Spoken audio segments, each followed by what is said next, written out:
Hey guys, welcome back to the channel. This is a story about what if Naruto has a wolf sage chunin exams. Before I start, please support for more amazing content and do consider subscribing to my channel and share this video with your friends. This is written by Seagate, link in the description and support writer. Let's start the video. Chapter 1, In the Village Hidden in the Leaves, with Minato Namikaze. Minato Namikaze, the fourth Hokage and leader of the village hidden in the leaves, was having a distinctly mixed day. The day had started out fine, just like any other. That was until Kushina Uzumaki, his secretly pregnant wife, had gone into labor, and October 10th had gone from a day like any other to a wonderful day, a day he would never forget, the day he became a father to his precious son, Naruto. That had been the good part of his day, the bad part. Well, the bad part of his day came in the form of some masked shinobi claiming to be Madara Uchiha, a legendary and supposedly dead shinobi from the Leaf Village, who had not only found out that Kushina had gone into labor, but had also found the secret Hanbu-guarded cave where his son was born, a supposedly safe place where young Naruto could be brought into the world without Minato and Kushina's many enemies finding out. Somehow this person claiming to be Madara Uchiha had not only gotten past the Hanbu guards, all of them elite shinobi, but he had also killed Minato's predecessor, Hiruzen Sarutobi's wife, who was acting as Kushina's midwife. He had then kidnapped his son, a distraction he had used to lure Minato away from the tired and weakened Kushina. As Minato had gone to rescue Naruto, the masked man had taken Kushina, taking advantage of her weakened state he had released the nine-tailed demon fox, a power and deadly entity called a Bijuu, which had previously been sealed inside Kushina. But the nine tails released, the masked man had then gone on to unleash it in the middle of the Leaf Village, causing untold damage as the demon fox rampaged through the village killing and maiming hundreds. The masked man had then turned to manage to escape for Minato, just when the fourth Hokage had him too. If Minato lived through today, a feat getting less and less likely considering that despite the masked man having escaped, the nine tails still ran amok, he would forever look upon October the 10th with mixed feelings. However, Minato had to prioritize. And right now the biggest priority was dealing with the nine tails. The beast had so many legends spread about it and its fearsome power, and as far as he could see it lived up to every single one. Killing this kind of beast was beyond even the first Hokage, one of the most legendary and powerful shinobi to have ever existed, as such it was definitely beyond his own skills. But while Minato might not have the tailed beast suppressing wood style that the first Hokage had, he did have something the first didn't. Minato was a master at sealing. All he had to do was keep the nine tails occupied long enough for him to finish his preparations to seal the beast away. Minato glanced warily at the nine raging tails which easily tore through anything that got in their way, giving up any hope of holding the nin tails down himself. Minato instead bit his thumb and rapidly ran through a number of the hand signs. He jumped above the nine tails and slammed his palm down. And in a puff of smoke the great beast was gone. Not quite gone yet, Minato reminded himself. Using the flying thunder god on two targets of such size was training even for him. And he still had to get Kushina and the container for the nine tails. Gamabunta, I need you to hold this thing down while I prepare the seal. Minato shouted as he turned to look over at his colossal summon from the Toad clan, one of the most powerful of the many summoning clans there were in existence. No promises, I might finish him off before you get back. Gamabunta, the large chief of the Toads, replied. As it turned out, the new chief, despite standing at close to 50 feet tall, still had a lot of growing to do, mentally. In the scarce minute that Minato was gone, the nine tails had managed to slice his stomach despite the Toad playing a careful defense. Any wounds inflicted by the Toad's blade seemed to disappear within seconds. Gamabunta stuck to firing off water bullets from a distance after almost having his gut spilled over the forest. Minato returned, now with a small crying baby and his dying wife. Landing on the ground near to Gamabunta, Minato carefully laid both his son and wife down. Before he got to work on setting up and drawing the sealing matrix, he would need to stop the nine tails. With Kushina. As Minato got to work, the dying Kushina looked over and made to protest. Knowing as she did that Minato was going to seal the nine tails in their son Naruto, making him the new Jinchuriki of the nine tails, an act that would no doubt cost Minato his life and leave Naruto alone. Living in the village containing within him the monster that had caused so much destruction and death this night, she knew now that things wouldn't end well. Still, though, she knew the nine tails had to be stopped, just as she knew Minato would forge on regardless. For all she loved the man, she knew he would put the well-being of the village over that of himself, Kushina and their son. This is why instead of wasting her strength protesting, she instead began to make her own plans. Drawing on her diminished chakra, an act that caused her unimaginable pain due to the damage the nine tails release had caused. Kushina slowly began to go through her own plan to make sure her son would be safe and protected. Minato's actions were not just noticed by Gamabunta and Kushina though, the nine tails also seemed to realize what Into was up to, showing a surprising amount of intelligence for what many thought was just a raging, monstrous beast. Roaring in anger, the Nine Tails began to charge towards their position, tearing through buildings and shinobi as it forged onwards, attempting as it did so to interrupt the ceiling. But Gamabunta, the leader of the Toad Summons, Minato shouted something as he saw the Nine Tails charge, and though it was drowned out by the Nine Tails' fury, Gamabunta could guess what it was he had to do. Just as the Nine Tails neared him, the Toad leapt into the air and stabbed the Nine Tails' reaching paw into the ground with his sword. Minato finished whatever he had been doing, a large sealing matrix now being present on the baby Naruto's stomach. What happened next almost made the blood in Gamabunta's veins freeze as he suddenly felt the pressing feeling of death overtake the area. The Nine Tails roared again, not in rage this time, but something more akin to fear or annoyance. Then the beast shrunk. Gamabunta couldn't find any other way to explain it.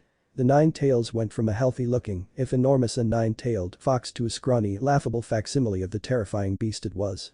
But the Nine Tails was anything but weak, even in its diluted state. Gamabunta's eyes widened as the Nine Tails lunged forward with its claws, threatening to impale what Gamabunta presumed was the new Jinchuriki. Seeing this, Gamabunta threw himself forward, intercepting the Nine Tails as he did so. Gamabunta succeeded in defending his summoner and his family from the nine-tailed fox, but doing so had caused him to suffer serious damage as one of the Nine Tails' claws nearly tore out his eye and several of its tails impaled his body. The damage ended up being too much, so much so that Gamabunta knew he would need to return to his summoning realm Mount Myabakuzen in order to recover. Just before he did return to his summoning realm though, Gamabunta saw another unfamiliar summon appear. He only saw it for an instant, but the summon was huge wolf with sleek silver fur and piercing amber eyes. Upon appearing, the summon leapt towards the charging nine-tailed fox, its fangs bared as it smashed into the diminished Nine Tails, sending it staggering backwards. The feeling of death came on seemingly twice as strong as before, and the Nine Tails roared in absolute fury as it began to be entirely sealed into the newborn baby. The last thing Gamabunta saw before he returned to his summoning realm was Minato Namikaze, the yellow flash, the fourth Hokage of the village hidden in the leaves, fall to the forest floor alongside his wife, Kushina Uzumaki. His summoner dead, Gamabunta returned to, his last image before he disappeared, was that of the large silver wolf glancing at him for a moment before it too vanished in a cloud of smoke. In the Black Forest, with Akela the leader of the wolf summons, Akela silently appeared in the center of a colossal forest, which was filled with trees almost 100 feet high. This was the Black Forest, the home to the Direwolf clan, one of the many summoning clans in existence. Prowling forward, Akela began to make her way deeper into the forest, her amber eyes gleaming in the darkened forest. Her heightened sense picking up the scent and sound of all the prey that scurried around her. Not the Akela was interesting in hunting right now. No, instead she began to make her way through the huge forest, heading for the spot that the Direwolf clan called home. It did not take long for Akela to reach it, a massive clearing in the center of the forest which was nearly a mile in diameter and was covered with dozens of large rocky outcrops. As she entered the clearing, she quickly drew the attention of the rest of her pack. There were nearly 30 of them in total, a small number when compared with other summoning clans. But they made up for it with ferocity and power. Akela, what news of our summoner, what news of Kushina? Fenrir, her mate and a large grey direwolf that stood at almost 20 feet tall, said as he moved forward. Around him the other wolves began to pay attention, some of them shifting around, so they were partially sat up as they looked over at their leader curiously. Kushina is dead. Akela replied bluntly, not seeing the need to sugarcoat things. Before any of the others could speak, she continued on, not giving them the chance. Something went wrong with the pregnancy, and the Nine Tails escaped. Her mate, Minato, gave up his life to save the village hidden in the leaves by sealing the beast inside Kushina's son, Naruto. Kushina was dying when she summoned me, all she asked was that I save her son and raised him like he was my own, away from any of the prejudice he might face as a Jinchuriki. So she has become one with the eternal hunt. Fenrir spoke up, his tone soft as he mentioned the afterlife the Direwolves believed in. It is a shame, she was a strong fighter and a good woman. She was, and as such I agreed to her request and brought her son Naruto back with me. Akela replied, shifting slightly as shifted her head back, gently pulling the now sleeping baby Naruto from where he had been previously nestled safely and comfortably in her fur. Before she lay the sleeping babe gently on the ground in front of her, in full view of the pack. Looking down at the sleeping baby, Fenrir's golden eyes narrowed slightly before. We will raise the boy as Kushina asked, but if he is to be one of the pack, then he will be treated like any other pup. I agree. Akela replied before she closed her eyes, drawing on her chakra as she shifted her form. Her body shifted, becoming more anthropomorphic as she reared up, so she was now standing on two legs, her clawed hands at her side as she shrank down from her usual 30-foot tall four-legged form to her 9-foot tall two-legged form. Standing at 9 foot tall, with sleek silver fur, clawed hands and feet and a lupin head, Akela stretched uncomfortably. This secondary form that direwolves were capable of taking was not a form she enjoyed, but it would make dealing with the baby easier. As soon as he grew up though she would revert back.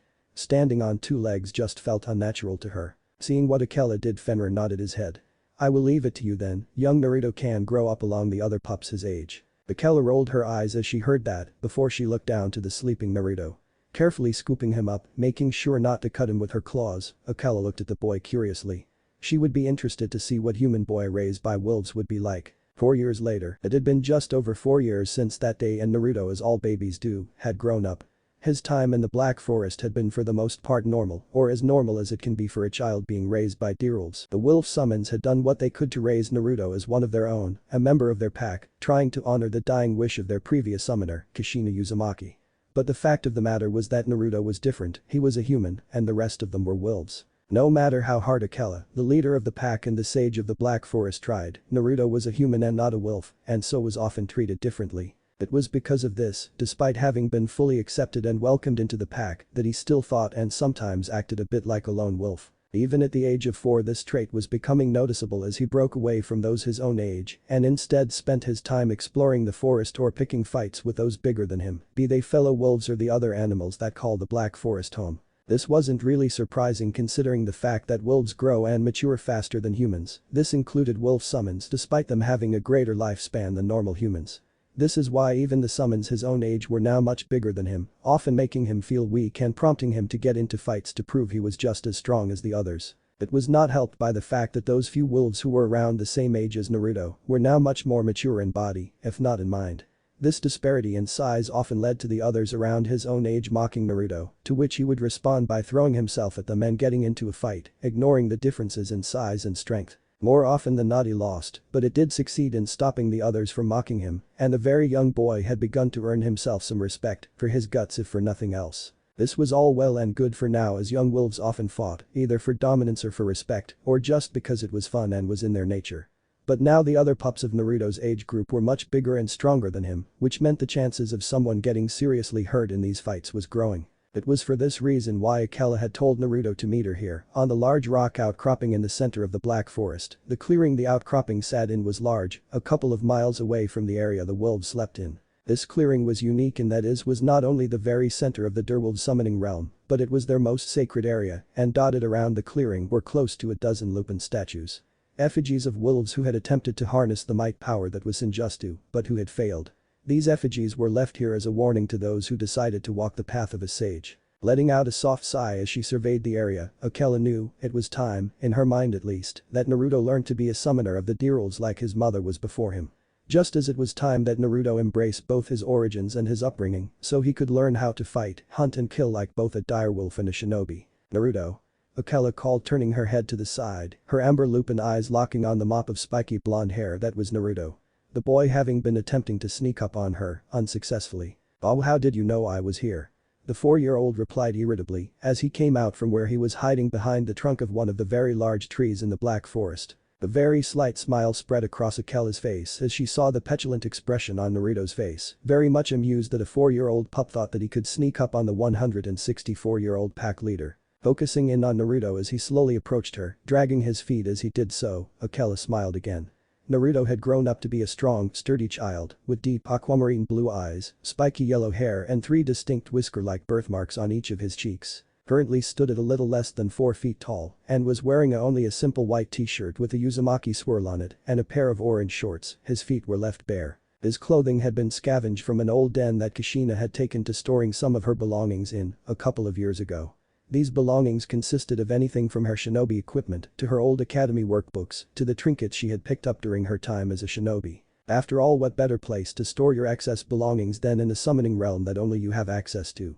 Not that Akela appreciated Kushina storing her crap in their realm, but the redhead was stubborn and Akela had always had a soft spot for her. "Naruto," Akela began softly, looking down at the little boy as he approached her.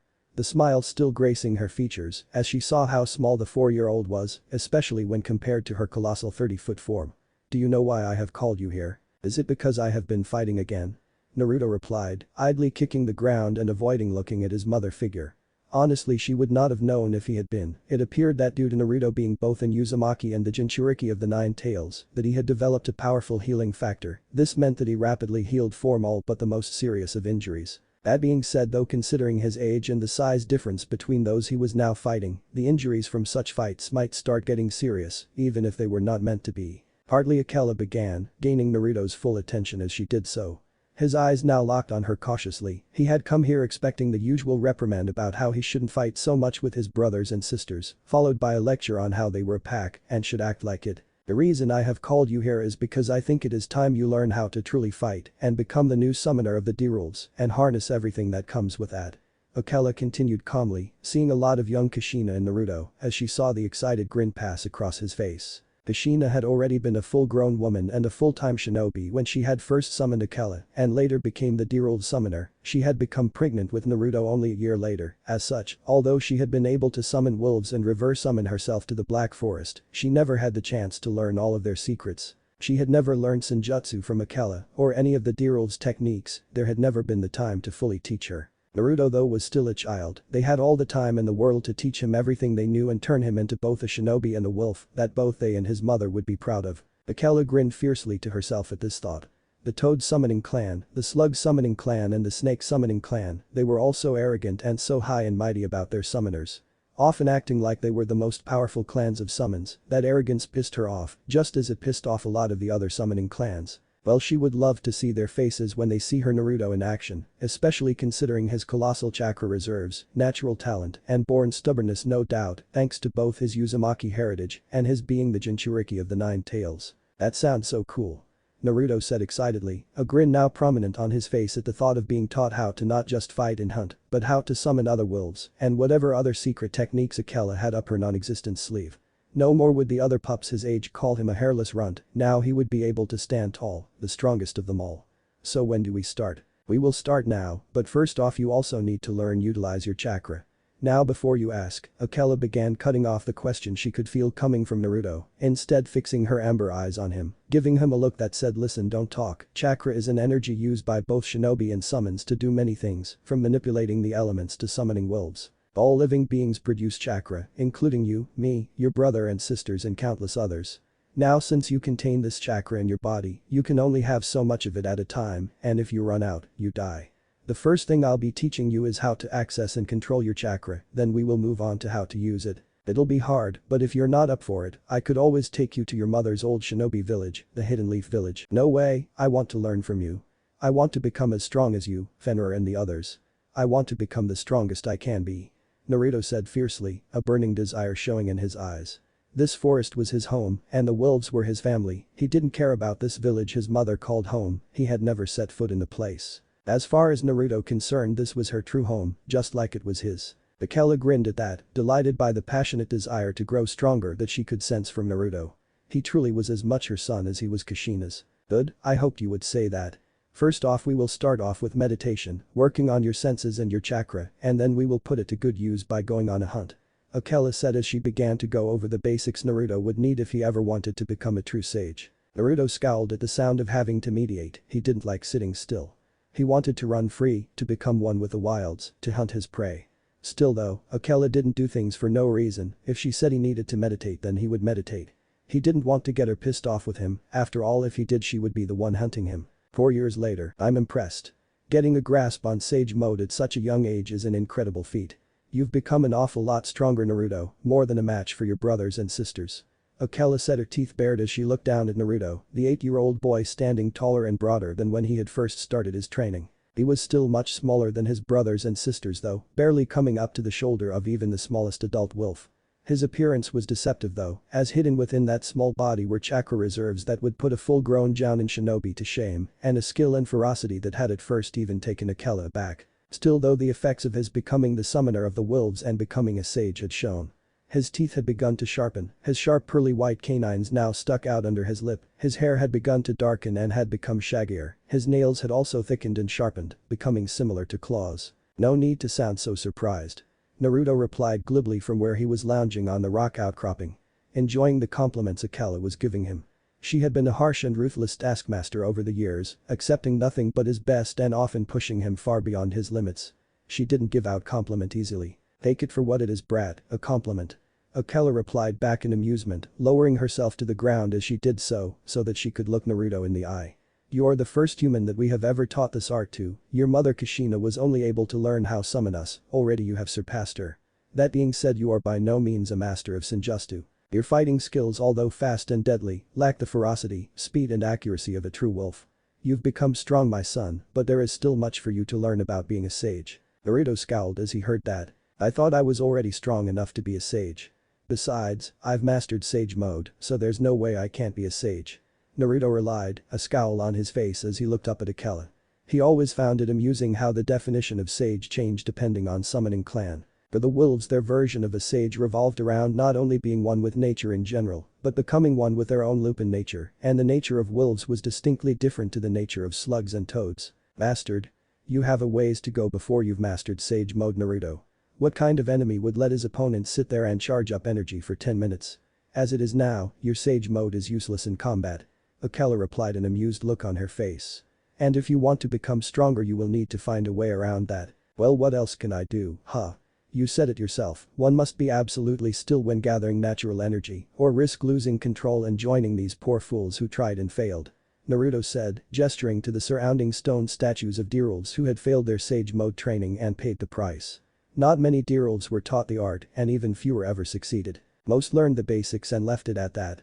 So far in the pack, only Naruto, Akela and Fenrir could use sage mode, and of them only Akela could be called an undisputed master. To become a sage, you must become one with nature. That is why I regularly took you on hunts, so that you can become one with your surroundings and with your inner wolf. Akela began to lecture as she looked down at Naruto.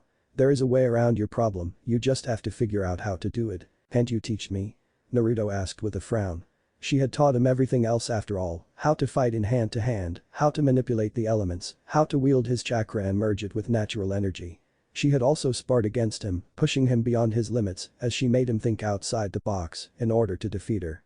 Thus far he hadn't even come close. But he had learned to use weapons alongside his sage mode and claws, and every day he lasted just that little bit longer. Akela looked at him for a few seconds as she heard this, before she sighed.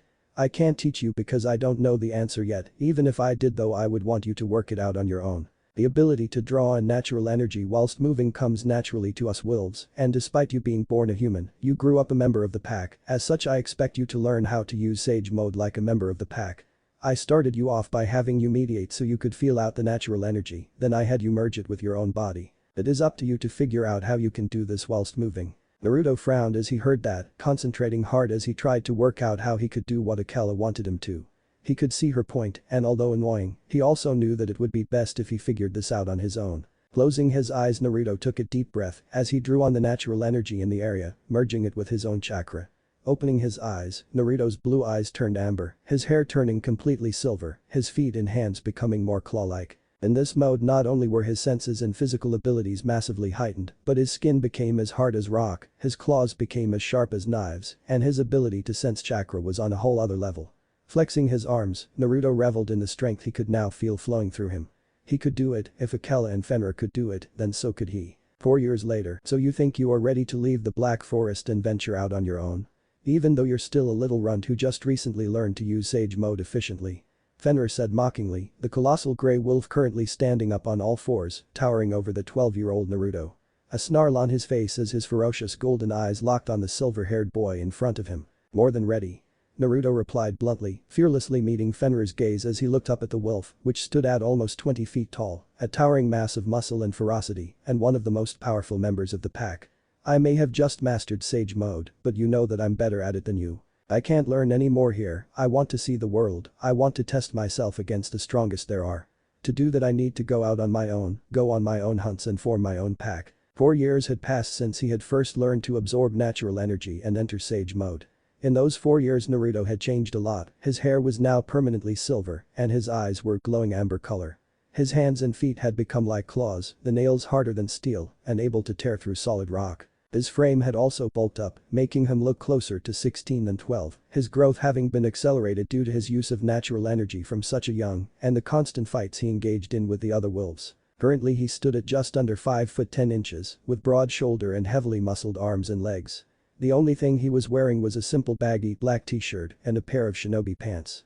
His feet as always remained bare, Naruto seeing no need to wear sandals as they would only get in the way. Strapped to his back was a simple sword, his mother's old blade, a nameless sword that she had salvaged from the long since destroyed village hidden in the whirlpool, the former home of the Uzumaki clan, in her youth. The blade was a simple 4-foot-long, straight sword, with an unadorned guard and a black leather sheath and handle. The only decoration it held were the kanji that were finely etched onto the blade, having obviously been put there by the blacksmith when it was forged. Naruto had found the sword among the rest of the crap his mother stored in a small cave in the Black Forest. When he had mentioned it to Akela, she had encouraged him to take it. Probably because she wanted him to clear out his other's clutter, but also because she knew he might find a use for it. He's right, you know, Fenrir. He surpassed you in using the technique, he's probably surpassed me too. Despite that though, he's still too inexperienced to be a true sage, to be a true alpha. Real world experience is the only way to fix that. Akela spoke up softly as she walked forwards, coming to a stop next to her mate Fenrir. As she stood next to Fenrir, Naruto couldn't help but note in amusement that Akela towered over Fenrir, standing nearly 10 feet taller than him. Fenrir grunted at that, shifting his head to look at Akela, before turning back to Naruto. Well, I suppose as long as he summons us whenever he gets in over his head and doesn't forget that he is a member of our family, then it is fine. An amused look passed across Akela's face as she heard that. For all of Fenrir's apparent ferocity, he was a marshmallow at heart. He placed his concern for the pack above everything else, and since Naruto was a member of their family, well, Fenrir had an almost fatherly concern for the boy. A smirk passed across Naruto's face too as he also understood that Fenrir was only concerned for him. Turning away from the large grey wolf, Naruto instead turned to Akela. So you have no problem with me leaving? Follow your own path, Naruto, we will always be here if you want to come back. Akela replied softly as she looked down at Naruto. Then that's what I will do. Naruto said with a nod of his head, knowing as he did that the road ahead would be hard. He would no doubt face multiple powerful enemies as he tried to find this way in the world of shinobi.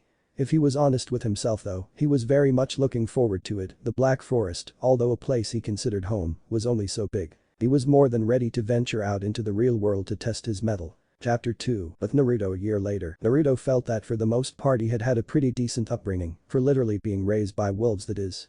Akela had instilled in him a moral code of sorts. This moral code for some would be seen as distinctly grey, but for him was basically gospel. He had been taught that the strong survive and the weak die, that there is just as much thrill in the hunt as there is in the kill, and that the pack is the most important thing. Other things like the basic what is right and what is wrong was never really covered. Akela instead left that up to him to decide, stating that most of it was common sense. The only thing she really impressed upon him was the pack always came first, and no matter what you should never kill a member of your own pack. That being said, Akela, despite her ambiguity when it came to morals and ethic, was somewhat of a stickler when it came to the rest of Naruto's upbringing.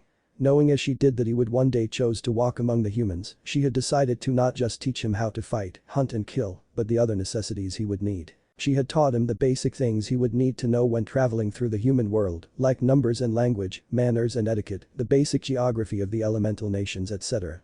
The old Shinobi Academy textbooks Kushina left in the Black Forest alongside the rest of her crap was very useful for this. It was because of this knowledge that Naruto had been able to thrive since leaving the Black Forest and coming to the world of man.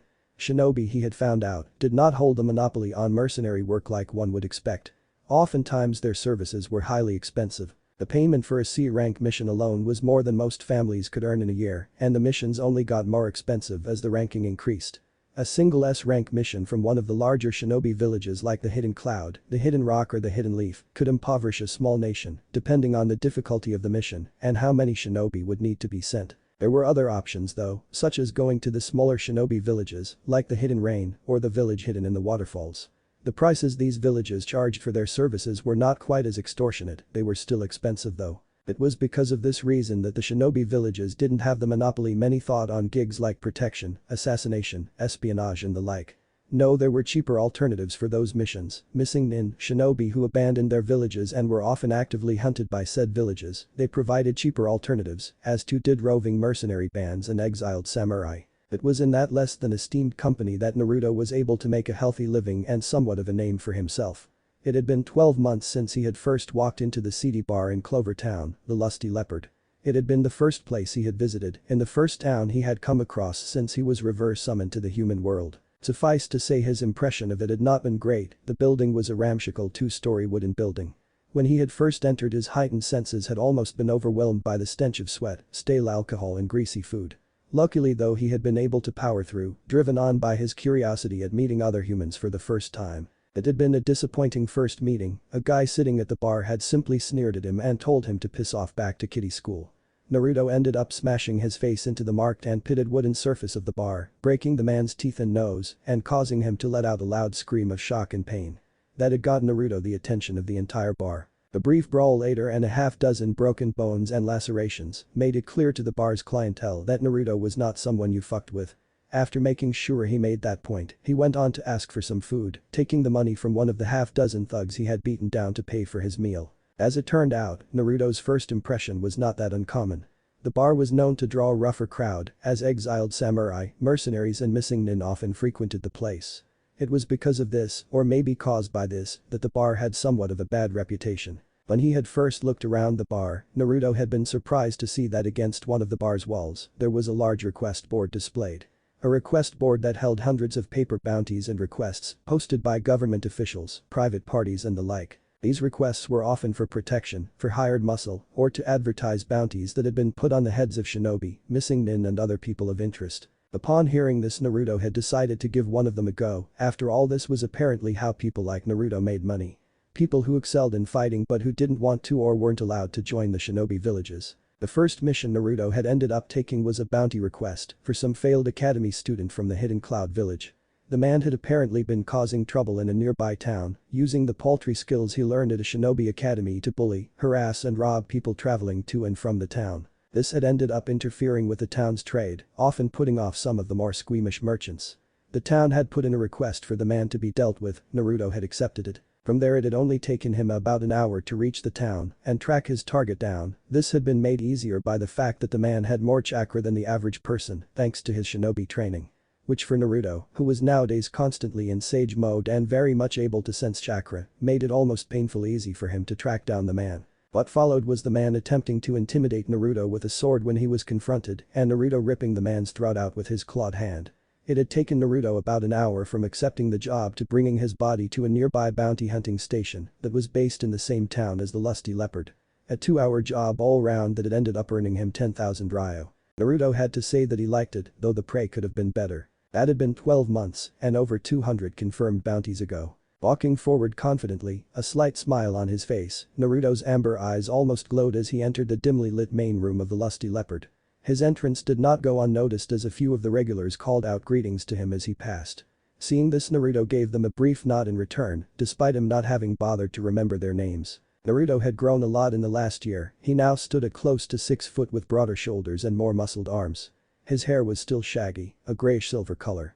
His eyes had also retained their glowing amber color, whilst the whisker-like birthmarks had become even darker and more pronounced. For the last year he hadn't stopped using Sage Mode once, having become accustomed to constantly absorbing natural energy, even when he was asleep. Over the last year he had also managed to buy and scavenge a new outfit.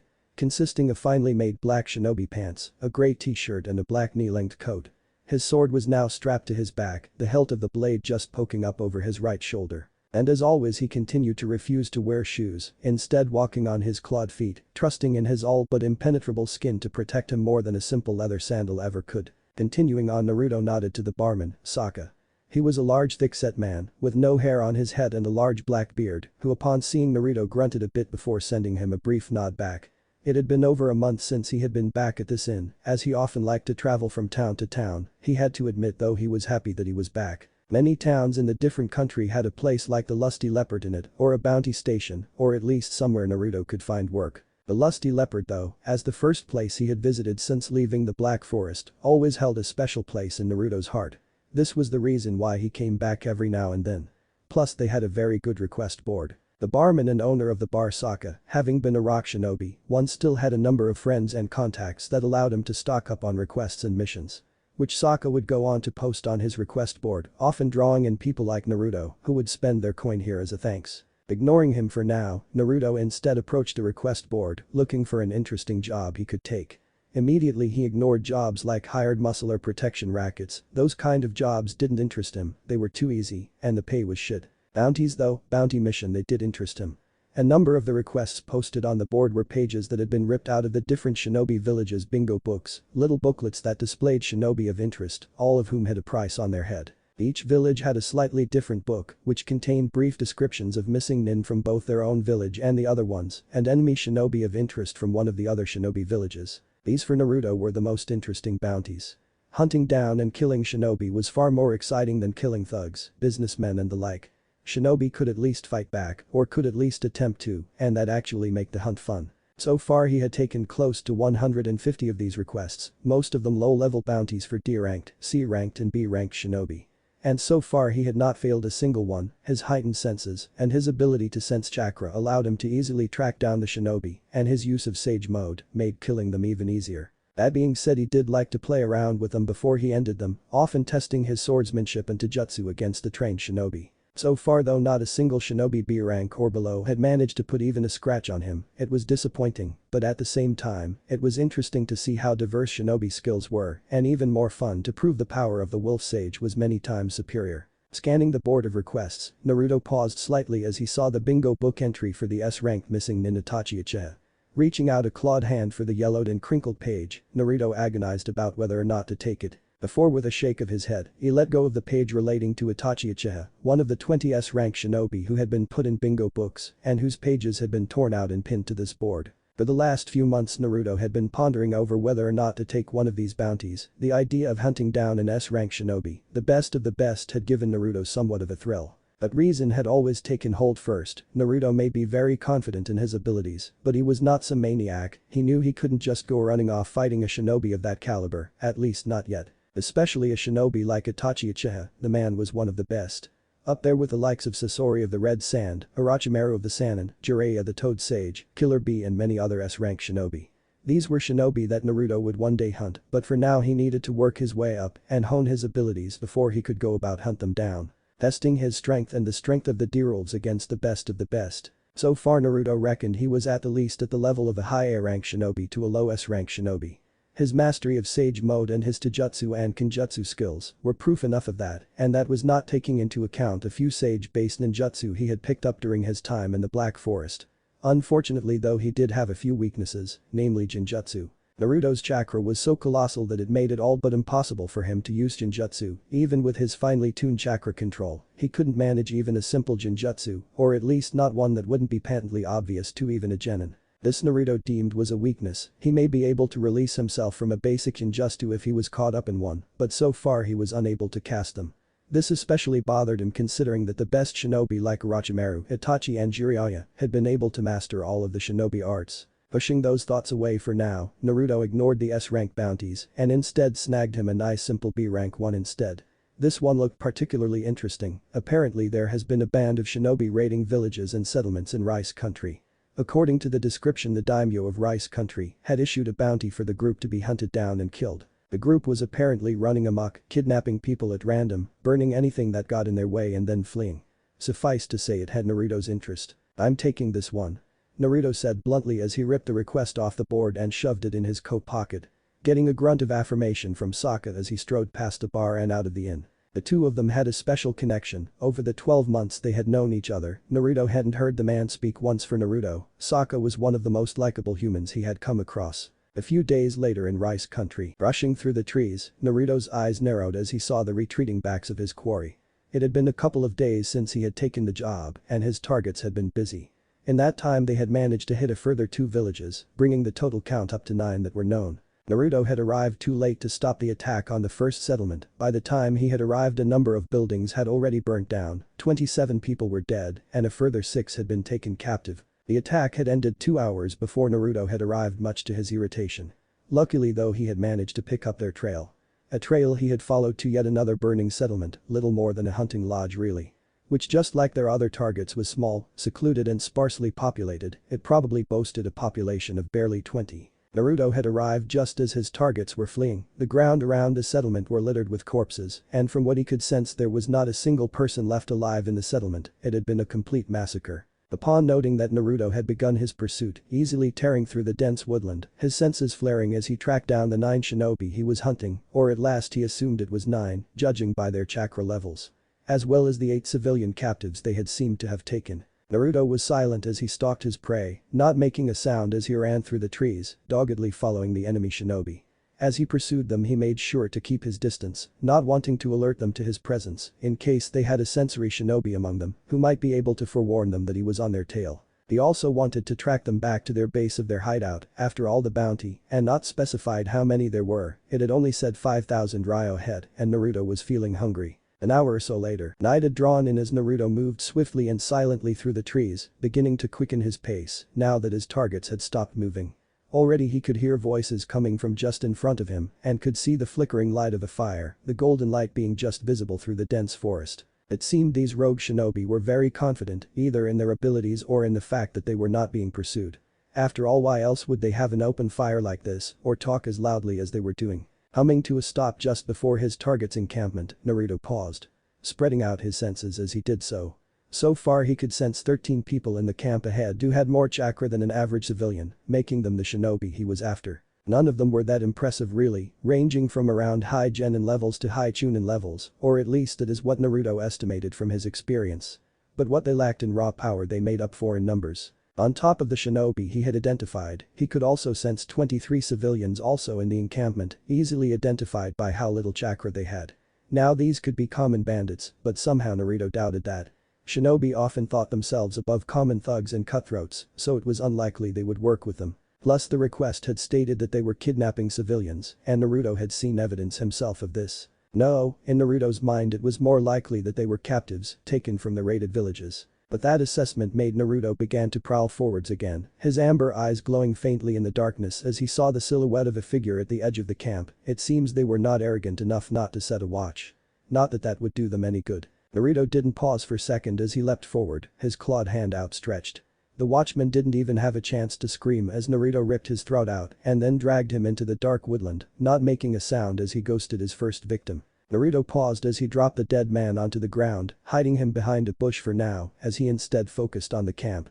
Making sure his actions had gone unnoticed, which judging by how the loud conversation went on undisturbed, seemed to be the case. Shifting forwards once more, Naruto grinned as he closed in on his prey. As he drew closer to the camp, he soon began to make it out. The camp was made up of 3 mottled green-colored tents, a large campfire which had a number of pots bubbling away just above it, and finally a large prison wagon just to the side. The wagon was a large wooden frame with 4 iron-studded wheels. Attached to the top of the wagon there was an iron cage, within which Naruto could make out a number of huddled shapes.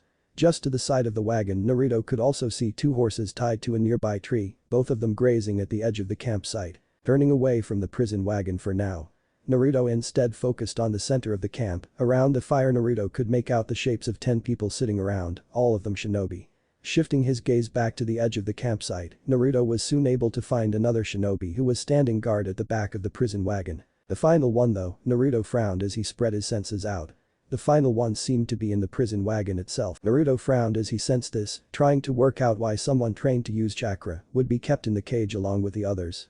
The first thing that came to mind was a trap, someone placed there to kill anyone who attempted to free the prisoners. He soon dismissed that theory though, a plan like that would require intelligence and caution, which was something this group of rogue shinobi seemed to lack. Ignoring that problem for now, Naruto instead looked back to the main group, slowly moving around the edge of the camp as he listened in on the conversation they seemed to be having. In the camp, I'm telling you right now. No one is allowed to touch the prisoners. The master will use you in one of his experiments if he finds you have interfered with one of his test subjects. One of the men said loudly, his tone laced with irritation.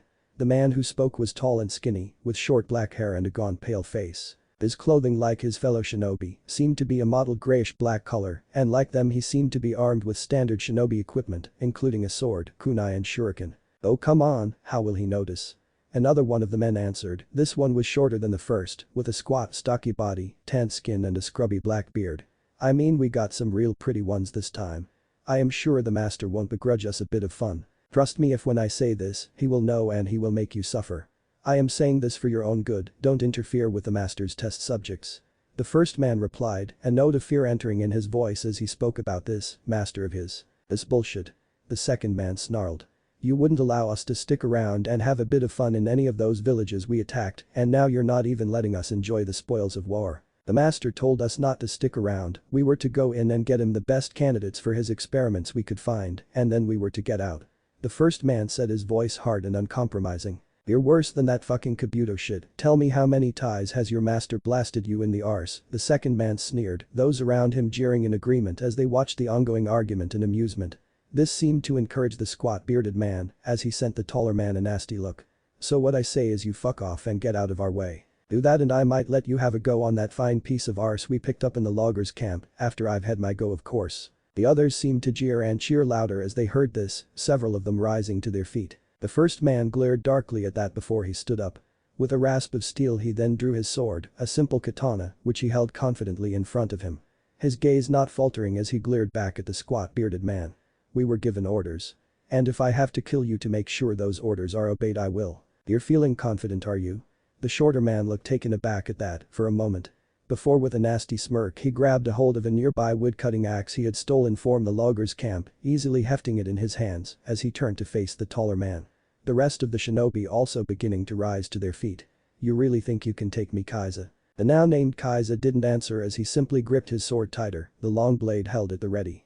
Nor would he ever get a chance to, as at that moment the watching Naruto decided to take advantage of the distraction their argument caused and attack. But Naruto didn't give any warning as he leapt exploded from the tree line, rapidly closing in on the group of rogue shinobi. His body was little more than a blur as his sage mode enhanced muscles propelled him across the leafy ground, faster than a high-level jounin. Before any of the raiders knew what was happening, Naruto was among them, his clawed hand tearing through the torso of Kaiza, ripping a large chunk out of his chest and killing him in an instant. The others barely had a chance to voice their surprise at their letter's death before Naruto was among them, his right hand lashing out and tearing the short, squat man's throat out, causing him to collapse backwards, his hands futilely scrabbling at the gaping, bloody wound in his throat. A meaningless act as the wound was too deep and grievous, his lifeblood sprang out of it and soaking into the ground. Lashing out with his other hand, Naruto sheared through another man, disemboweling him with his claws, before he lashed out with his other hand, ripping yet another man's throat out. Twisting around, Naruto delivered a kick to a fifth man's chest. The strength behind the kick sent the man hurtling back several meters, his chest a shattered ruin and his organs completely pulverized. "What the fuck?" one of the other men shouted as he drew his sword and lashed out at Naruto, his strike desperate and uncoordinated. The man's eyes wide with fear and terror as he blindly attacked the silver-haired man who had just slaughtered 5 of his fellows in barely 30 seconds, not even aiming as felt a primal terror rising up in him. Naruto saw the sword blade descending towards him, easily slapping the blade away before spearing his hand forward, his hand as deadly as any sword. With barely any resistance his clawed hand tore through his opponent's chest before closing around his heart. Then in a grabbing motion Naruto yanked the still beating heart out of the man's chest. Twisting, Naruto grabbed the sword from the now dead man's hand, time seeming to slow as he turned to face the prison wagon, his amber eyes fixed on the guard who looked to be caught between fleeing and attacking. Naruto didn't giving him a chance as he hurled the sword at the man. The sheer force behind the throw caught the indecisive shinobi off guard as the blade pierced straight through his torso and pinned him to a nearby tree, the blade sinking down to the hilt. Naruto ignored that though, already aware the man was dead as he turned and threw the chunk of meat that had once been another human's heart at one of the other shinobi. An act that made the shinobi flinch backwards and which allowed Naruto to close in on him, his claws already extended as they ripped through the shinobi's skin, muscle and bones. Seeing the latest of their fellows die, the 3 remaining shinobi decided unanimously to retreat. Turning tail, the 3 shinobi fled the encampment, channeling chakra to their muscles as they attempted to get as far away from the rampaging silver-haired monster as they could. One of the braver ones attempted to stall Naruto as he turned on the spot and released a fireball at the sage, rapidly going through a set of hand signs before blowing a medium-sized fireball out of his cupped hands. But Naruto grinned as he saw 3 of his prey attempting to flee. Crouching low, Naruto sprang forward. Crossing the encampment in seconds, Naruto didn't pause as he saw one of the shinobi turn a launch a fireball at him. With a savage grin, Naruto ran through the fire, not even feeling a flicker of pain or heat as the fire licked futilely at his sage-enhanced skin. Exploding out of the other side of the fireball, Naruto only grinned wider as he saw the look of horror on his attacker's face. It was a look that would be forever frozen on his face as Naruto lashed out with his hand a moment later and ripped his head off. Landing easily on the ground, Naruto then sprinted after the other 2, catching up with the first one 10 meters out from the camp. The man didn't stand a chance as Naruto's clawed hand tore through his back muscles, gripping onto his spine, before with a slight grunt, he ripped apart his spinal cord out of the man's back in a shower of blood. The man let loose a single scream of agony before he collapsed bonelessly to the floor. Seeing this, the final shinobi stumbled, falling to the ground as he futilely tried to back away from the advancing Naruto. His eyes fixed on Naruto's blood-stained hands, small crimson droplets spattering onto the floor as he prowled forwards. Please, don't," the man begged, his eyes wide with terror as he backed away from his unstoppable attacker. Naruto didn't give him the chance to finish his pleading as he reached up and gripped the hilt of his sword before with a single swing he unsheathed it and beheaded the rogue shinobi. The shinobi's head falling to the forest floor behind him with a dull thud. A frown appeared on Naruto's face as he looked down at the twitching body of the now headless man. When the men had fled he had been expecting more of a hunt, his blood had already begun pumping faster. Unfortunately though it seemed these men's escaping skills were almost as poor as their fighting skills. It was disappointing to say the least. Naruto had at least been hoping that their numbers would make this more of a challenge. It seemed he had gotten his hopes up for nothing. With that thought in mind, Naruto sheathed his sword and then shoved a hand into the pocket of his coat and pulled out a tightly furled scroll. Opening it, Naruto then proceeded to seal away the remains of the two shinobi who had attempted to flee. He then turned and headed back to the camp, ignoring the scared captives in the prison wagon for now, as he instead walked around the camp, sealing up the remains of the shinobi he had killed. He would need proof after all if he wanted to collect his reward from the daimyo. Eventually Naruto went to collect the last body, it was the shinobi who he had pinned to the tree with the sword. Looking at his glazed eyes and ignoring the whimpering he could hear coming from the prison wagon, instead looking down at the sword. It was buried to the hilt in the man's stomach and had in fact penetrated through the tree, the tip of the blade stick out of the other side. With a discompassionate gaze Naruto snapped the hilt of the sword off, allowing the dead man to slump forwards and collapse on the floor. A few minutes later with the bloody remains of the 12 shinobi he had killed all sealed up in the once again rolled up scroll, Naruto then shoved it in his pocket. Making plans to go to a bounty station first, just to see if any of these men had a decent bounty on their heads, or at least better than the 5,000 ryo a head the daimyo of Rice Country was offering. Nodding his head Naruto turned to look at the prison wagon, ignoring the whinnying of the nearby horses as they smelt the fresh blood in the air and the whimpers of the prisoners as they saw Naruto's amber gaze fix on them. He might as well let them out. Naruto grunted in irritation at this before he walked over to the prison wagon, gripping both sides of the cage door, his claws digging into the melt like a hot knife through butter. Before with a single heave Naruto tore the front of the cage off its hinges before he turned and hurtled it away into the surrounding forest. "Right then, you're all free to go," Naruto said abruptly as he turned and walked away, not even turning to look to see whether the prisoners had taken the opportunity to get off the wagon. No, instead he focused on the one, strong remaining chakra signature. The one within the wagon, waiting to see if they would do anything. When nothing happened Naruto turned back around only to see none of the captives had left the safety of the cage, as they instead all looked on at him with fear. Irritation rose up in Naruto at this, but with a bit of effort he pushed it down. "The nearest settlement is 12 miles in that direction. I would suggest you calm down the horses, attach them to this wagon and start heading there. I would also suggest you scavenge the area and take any of the weapons that are left behind," Naruto said pointing in the direction of the last village the shinobi had attacked, the one which had survivors. Naruto could now see the confusion of the faces in the cage as they heard what he said. "The sooner you leave the sooner you can start returning to your homes. All of them are still there, if a little burned, and there are still survivors there who will no doubt help you get back to your homes. Well, except for that logger's camp, that one's is burned to the ground with no survivors." As he said this he got a more noticeable reaction as one or two of the 20 or so prisoners gained looks of shock and surprise. He also noticed how one of the prisoners, a pretty girl with long black hair who looked to be around Naruto's own age, flinched as she heard what he said about the logger's camp. This girl also happened to be the one who he could sense had strong chakra, curious. "Well, go on then," Naruto said brusquely as he turned and walked away, heading for the campfire set up in the center of the camp.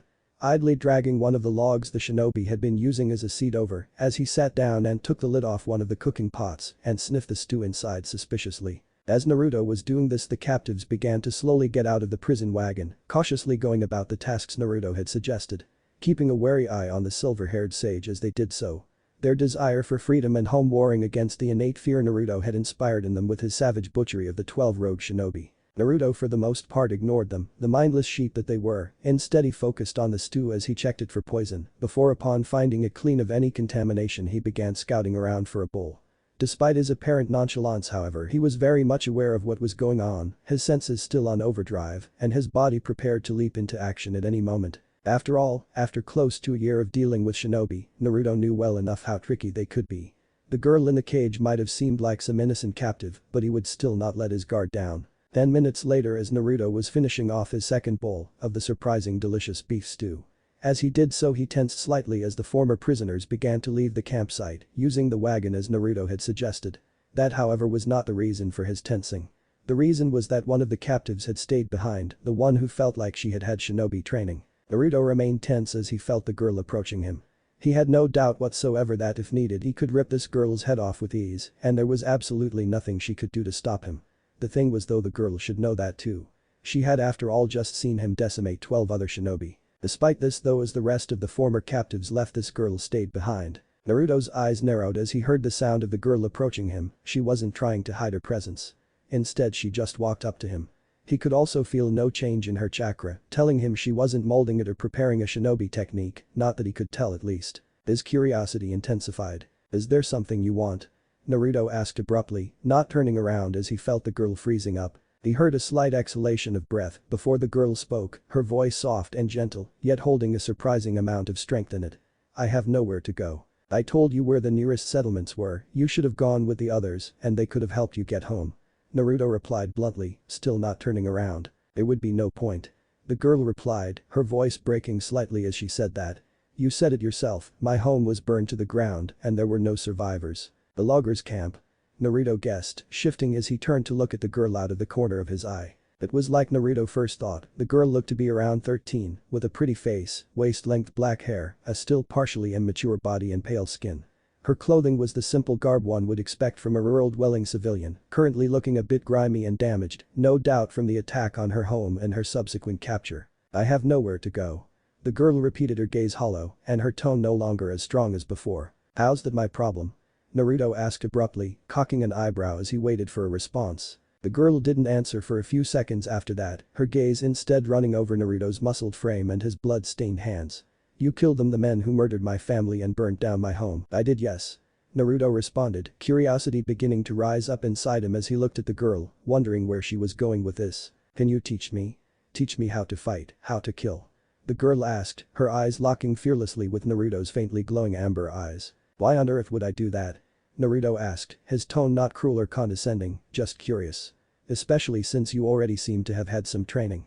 I can sense your chakra, it is stronger and more controlled than a civilian's." The girl didn't bat an eyelash as she heard that, instead she just replied softly. "My father taught me. He wanted me to be able to defend myself. He was a former missing nin, he taught me chakra control and genjutsu's his specialty." Naruto cocked an eyebrow as he heard this. "Sound like you already know how to fight, join a shinobi village or something, I am sure they'll happily take you. When our home was attacked, my father and we attempted to fight back. We were overwhelmed though, my father was killed, as was my mother and all of our family friends. I don't know what would have happened to me if you hadn't come and killed those men." The girl replied, ignoring Naruto's previous suggestion. Her tone hitching for a second as she spoke and her grief slipping in for just a moment before it strengthened as she continued to gaze resolutely into Naruto's eyes, not backing down. "I want to come with you. I want to learn how to fight like you do, how to kill bastards like those men, like you did." Naruto gazed at her curiously as he heard this. Once again relying on his heightened senses as he looked carefully at the girl. She wasn't lying to him, he could tell that much, she was scared, she was grieving, she was nervous, but she wasn't lying. More than that, she was alone in this world, like Naruto had been before Akala and Fenrir had taken him in. Letting out a sigh, Naruto turned away from the girl. She didn't move, he could tell that much, but he could hear her heart begin to beat faster as fear and panic rose up within her. "Sit down," Naruto said bluntly, idly grabbing up another bowl from the ground as he did so. The girl's heart stopped beating, for just a second it missed a beat. Then it started hammering again, in shock and surprise. "There is some more stew left, you are going to need your energy. We leave in an hour." The girl stumbled forward as she heard that, taking a seat just to the side and away from Naruto, her eyes locked on him, an unreadable expression on her face as she watched him fill the bowl with stew before he shoved it over to her. "Do you have a name?" Naruto asked, cocking an eyebrow in curiosity as he saw the girl grab the bowl from his hand and begin eating. Not even bothering to put on airs and graces as she brought the bowl up to her mouth. The girl paused as she heard this, lowering the bowl enough so she was once again looking at Naruto. "Yeah, the name's Kin." The girl replied, her voice once again soft, yet her gaze showing her inner strength. "Kintsuchi." Chapter 3. With Naruto. Naruto's breaths came out low and slow as he loped through the surrounding woodlands. His feet not making a sound as he deftly ran through the trees, his amber eyes fixed on the large mountainous area ahead. Not pausing for a second as he closed in on his prey. His pace was relentless as he tore through the forest, not pausing as he leapt over rocks, weaved through the surrounding trees. His movements agile despite his pace, his movements silent as he breezed through the forest, his senses flaring, his guard up and ready for anything. A few seconds later Naruto came to a stop, his feet barely making a sound as he did so. Narrowing his eyes, Naruto shifted slightly on the spot, his head raised as he sniffed the air, his other senses extended as he lazily surveyed the area. His prey was near, he could sense them. He may be actively stopping himself from sensing their chakra, but he could still smell them and hear the beating of their heart. To a normal shinobi this might have passed unnoticed, but to Naruto it made finding his prey easy. "You're still not quite enough, kin," Naruto said softly, his amber eyes flickering up to look at the black-haired girl in the trees above him. The slightest of grins passing across his face as he saw the put-out look on her face as she glanced down at him. Her hands held up ready to make a hand seal. Letting out an irritated sigh, Kin dropped down from the tree branch she had previously been crouched on. Her feet not making a sound as she landed in a crouch just before Naruto. Standing up, Kin had to look up as she met Naruto's amused gaze, issuing another sigh of frustration as she did so. "It's not exactly easy, you know, hiding from someone with ridiculously enhanced senses and the ability to sense chakra," Kin complained, her left hand resting on her hip as she looked up at Naruto with a scowl. "But I didn't find you by sensing your chakra. I found you by hearing the beat of your heart and smelling your scent," Naruto replied in amusement as he patted Kin on the shoulder. Kin flushed red as she heard that, deliberately looking away from him. "Well, I tried to hide my scent with mud. But what can I do about my heart? You need to calm yourself. You must always be in control, even during a hunt. A single mistake and your prey could slip through your claws," Naruto replied as he looked down on her. Thinking as he did about how hard this was for him when he had been training with his brothers and sisters. Back then he had always gotten too excited and this had given himself away. It was a difficult lesson to learn and even harder to put in practice. When you are hunting your prey, you must be calm, cold and silent, you must be in absolute control of your mind and body. Otherwise you were likely to get caught up in the thrill and alert your prey before you were ready. Once you had caught up to your prey, well, you could give in to the thrill and the exultation, but whilst you are stalking them, you shouldn't alert them to your presence. I know. Kin grumbled, kicking at the earth at her feet as she did so. Naruto merely chuckled in amusement. It had been about 6 months since he had allowed Kin to join him, and since then he had become somewhat fond of her. A wolf was a pack animal by nature, and Naruto was no different. As although he enjoyed being a bit of a lone wolf sometimes, he infinitely preferred it when he had a bit of company. Or a pack as he liked to call it, much to Kin's embarrassment. Looking down at Kin, a slight smile spread across Naruto's face. She had changed a lot in the 6 months he had known her, physically, mentally and emotionally. She was still a beauty, her long silky black hair now tied in a ponytail which reached to just below her waist. Her body was stronger than before, more flexible and lithe too. She stood taller than when Naruto had first met her, and her stance was more confident. Her paled skin had also gained a bit of a tan, as nowadays she spent the vast majority of her time in the great outdoors, more often than not accompanying Naruto on his missions. Her outfit had changed too, gone were the old civilian clothes she wore. Nowadays she dressed more like a shinobi. She wore a pair of black shinobi pants, a gray scarf wrapped around her throat, a mesh undershirt and a gray tunic over the top. She had a leather belt around her waist, attached to which were 2 pouches at the small of her back, both of which filled with an assortment of kunai, shuriken and senbon. Also attached to her belt, on her right hip there was a foot-long tanto, a small very sharp knife that she had insisted on buying when they had traveled through a small town in the land of forests. Just as she had insisted on Naruto teaching her how to use it. The biggest change she had gone through, however, were her eyes. Her dark eyes now gleamed with strength and confidence, something that had been absent in them the first few weeks she had traveled with him, still haunted as she was by the loss of her family. Now though that grief had turned into a steely resolve, a resolve to get stronger, a resolve to hunt down and kill the master of those men who had murdered her family. A resolve to be the best that she can be so that never again would she be a victim. It was a strength of will Naruto had come to admire about her. Many would have folded and become a hollow shell of a person after the tragedy Kin had been through. But she had come through it stronger. She had harnessed her resolve to become stronger when it had come to her training. When Naruto had first begun to teach her he had held back a lot, knowing as he did that he could very easily kill her if he went all out. His claws could rip her to pieces, his punches could shatter her bones and liquidate her organs. Such was the power of Sage Mode. But when Kin had found this out she had rebuked him, much to his amusement she had shouted at him and demanded that he not hold back. Her passion and ferocity had surprised Naruto, and so although even now he didn't go all out, he was a lot less forgiving than before. In the beginning their taijutsu spars ended with Kin unconscious and Naruto having to carry her back to their room. Despite that though she had still insisted on him not holding back as she continued to test herself against him. Adapting her style of fighting to accommodate for Naruto's far greater strength, speed and agility, as well as his near infinite stamina and his inhuman durability. Upon realizing she would never overpower Naruto, she had instead begun to try and outthink him. Using a mixture of genjutsu, poisons, traps and her natural flexibility and agility to fight him. She had still never come close to beating him, but she seemed to improve with every spar. Her style becoming sharper, her strikes more accurate, her tactics trickier.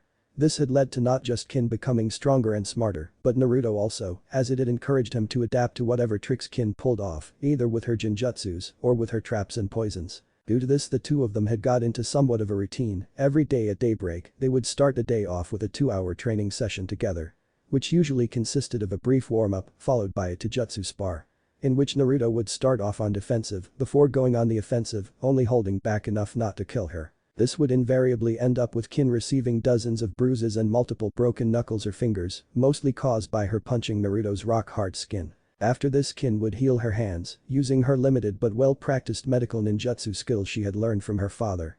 Naruto would then train on his own for another 2 hours, pushing himself to the limits as he sought to master his taijutsu, kinjutsu and ninjutsu skills. Kin meanwhile would use this time to practice her genjutsu, often trying to put Naruto under a genjutsu during his training. More often than not though, he would break the genjutsu in moments, which forced Kin to adapt as she continually tried to get the better of the sage. She would also spend some time practicing with her tanto and plotting how she would try and beat Naruto next time they fought. It was a routine that the both of them enjoyed, not only because it allowed them to progress their individual skills. With Kin getting stronger every day, her genjutsu becoming more insidious and adaptable as she constantly tried to use them to beat Naruto. Naruto however was not only fine-tuning his skills, but was also getting better and better at sensing and breaking genjutsu. He still had trouble casting them though. But also because the two of them just enjoyed spending time together. Of course it wasn't all fun and games. Kin's presence meant that Naruto now had another mouth to feed, which meant the two of them had to take more missions. To begin with, Naruto had stuck with simple C rank and B rank missions, just whilst A had Kin tagging along. But as she became stronger, Naruto began to start taking A rank missions, hunting down stronger, more powerful shinobi. For this, Kin had pulled her own weight, often using her genjutsu skills to support Naruto's heavily combat-based abilities. All in all, the two of them were becoming a very deadly combination. Right then, we are here. Keep low and be ready for anything, Naruto muttered as he patted the Kin's shoulder, not missing how her lips twitched upwards as he did so. This guy isn't an A rank missing nin for no reason. But that Naruto began to move forwards, his senses flared as they approached the site of their next bounty. Hearing what Naruto said, Kin rolled her eyes. She had spent enough time with him to know he could crush most shinobi, no matter their supposed rank. Despite that though, he remained cautious, slowly working his way up instead of taking S-rank bounty requests like she knew he wanted to. When she had asked him why, he had only told her that patience was a virtue and the suspense would only make it that much sweeter when he finally did hunt down and kill one of the bigger names. That had only made Kin even more confused. She didn't question it though, knowing as she did that Naruto did things in his own time and in his own way. She would probably have more luck to defeat Orochimaru of the Sannin than she would in changing Naruto's mind once it was made up. Letting out another sigh, Kin turned and followed Naruto as he walked to the edge of the forest, the two of them soon emerging from the trees and coming to a slight outcropping that overlooked a small mining settlement below. This little innocuous settlement was the site of their latest mission. Apparently some missing nin from the village hidden in the mist had been causing trouble, the man having effectively taken over a small mining settlement, using it as a base for him and his band of thugs and bandits. He was also, or at least according to the rumors they had heard the next town over, been burying the villagers who opposed him alive. And if that wasn't bad enough, the sick fuck apparently cried over their deaths as he did it. Suffice to say, the mission had ended up attracting Naruto's attention as the leader of this rabble was, strangely enough, a somewhat well-known shinobi, an A-rank shinobi at that, went by the name of Raiga Kurasuke. The man was apparently a former member of the Seven Swordsmen of the Mist and had a dangerous enough reputation to attract Naruto's interest. He also apparently had a 150,000 Ryo bounty on his head. That was what Kin was more interested in. It was enough money for the two of them to live comfortably off for the next 6 months. Not that Kin was under any delusion that they would stop hunting bounties even if they did have that much money. No, killing this shinobi would just likely spur Naruto on to hunting down even more dangerous prey. Not that that bothered Kin that much, as the stronger shinobi they faced often had useful jutsu scrolls or tools she could loot off them. Plus she was hoping one day that she and Naruto would come across a bounty for whoever it was that sent those shinobi who destroyed her home and murdered her family. She only wished that the men had called their master by his name instead of just calling him the master, or that Naruto had left one alive so that they could interrogate him. Still though, Kin was content to wait for now, knowing as she did that one day she would track this master down and then gut him or her like a pig. Naruto, oblivious to Kin's thoughts, continued forward, coming to a stop on the edge of the rock outcropping, his amber eyes lazily surveying the landscape before him. "How many do you count?" Kin asked as camped is standing next to him, glancing sideways at Naruto as she did so. Knowing his eyesight and senses were far better than her own. Naruto didn't respond at first, focusing as he counted the number of thugs and bandits in the small settlement. His senses spread out as he sensed the chakra within all of them, assessing the group to see whether they were more than the common thugs they appeared. Currently the bandits were overseeing a number of civilians, probably people local to the area, as they were forced to work, breaking up and collecting rocks from around the mine. Overall none of them seemed that well armed, carrying with them a mixture of spears, swords and clubs, none of which seemed to be that good a quality. Well? Kin asked impatiently as she looked over at Naruto, before looking back down at the settlement. There is around 11 bandits down below, none of whom are shinobi, and around 24 civilians. Naruto replied, his amber eyes narrowed as he leaned forward, his clawed hands resting on the rock outcropping in front of him as he surveyed the lower part of the settlement. Narrowing his eyes as he didn't sense the A-rank shinobi they had come here to hunt, Naruto then glanced up at a small collection of buildings built further up the mountain. The buildings were just out of range of his senses, but he was going to take a stab in the dark and say that this, Raiga Kurosaki, was somewhere further up the mountain. I haven't been able to sense our target in the settlement below, it's all just common brigands down there. Kin scowled as she heard that, before she followed Naruto's gaze and saw the collection of ramshackle wooden buildings that were further up the mountain. You reckon he's up there? It seems likely. Naruto replied shortly, standing up straight as he did, his hands clenching and unclenching as he stared at the settlement below. A thoughtful expression spreading across his face as he looked from the small settlement below to the building built further up the mountain. He could see a path running up from the village, it looked to be the only path leading up there, other than that it was all sheer rock faces. But then again, for someone trained to use chakra, a sheer rock face wasn't much of an obstacle. So what do you want to do? Kin asked shortly as she saw him looking from the village to the buildings above, guessing what was going through his head. Personally she would have preferred to attack He village, but she was still somewhat new to this and was content to follow Naruto's lead.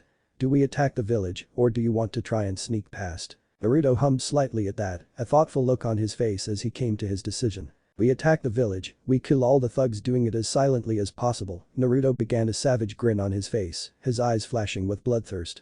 Then we go after Raiga. And the civilians? Kin asked, a slight frown on her face as she looked down at the settlement. Scowling as she saw how the locals were being forced to work by the thugs. Already she could feel anger building up within her as she saw the strong abusing the weak. Put them under a Jinjutsu. Naruto replied, giving Kin a sideways glance as he did so. Make them all unconscious, I don't want them getting in our way. Kin nodded at that, crouching down as she made to leap forward. Before she did though, Naruto grabbed her by the back of her shirt and dragged her back. Make sure to do it silently. We don't want Raiga to know we are here until we want him to. I don't want him doing a runner, not yet. Naruto added as he made eye contact with Kin. Yeah, I get it. Kin replied as she straightened her clothing, rolling her eyes as she did so. This isn't my first time, you know. Kin added, before a slight smirk spread across her face.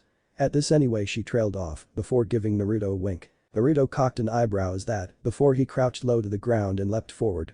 His body a blur as he silently leapt from the rock outcropping into the valley below. Oh, he's no fun. Kin grumbled as quickly followed after him. The slightest of smiles beginning to form across her face as she saw pursued him. For all his feral appearance and ruthlessness, she couldn't help but enjoy her time with Naruto. She still missed her family. That was a hole she didn't think could ever be filled. But at the same time she wasn't going to curl up and die. Naruto was part of the reason for that, since traveling with him she had found a reason to go on and to get stronger. She had found content in the routine she shared with him. She had also learned to be proud of the things she accomplished and hunger for the excitement the hunt gave her. Naruto's lifestyle was very addictive. There was a freedom about it that being a part of a shinobi village would never compare with. Still though, she wished she knew more about the silver-haired sage. She knew he was around her age, as surprising as that may be considering the fact he looked closer to 18 than 13. She knew he was raised in a forest by someone called Akela. She also knew he had master Senjutsu. And that was about all she knew about him. Naruto wasn't the kind of person to talk about himself, and what little she did know was things she had wheedled out of him over the last 6 months. A slight frown passed across her face at that thought before she pushed those feelings away.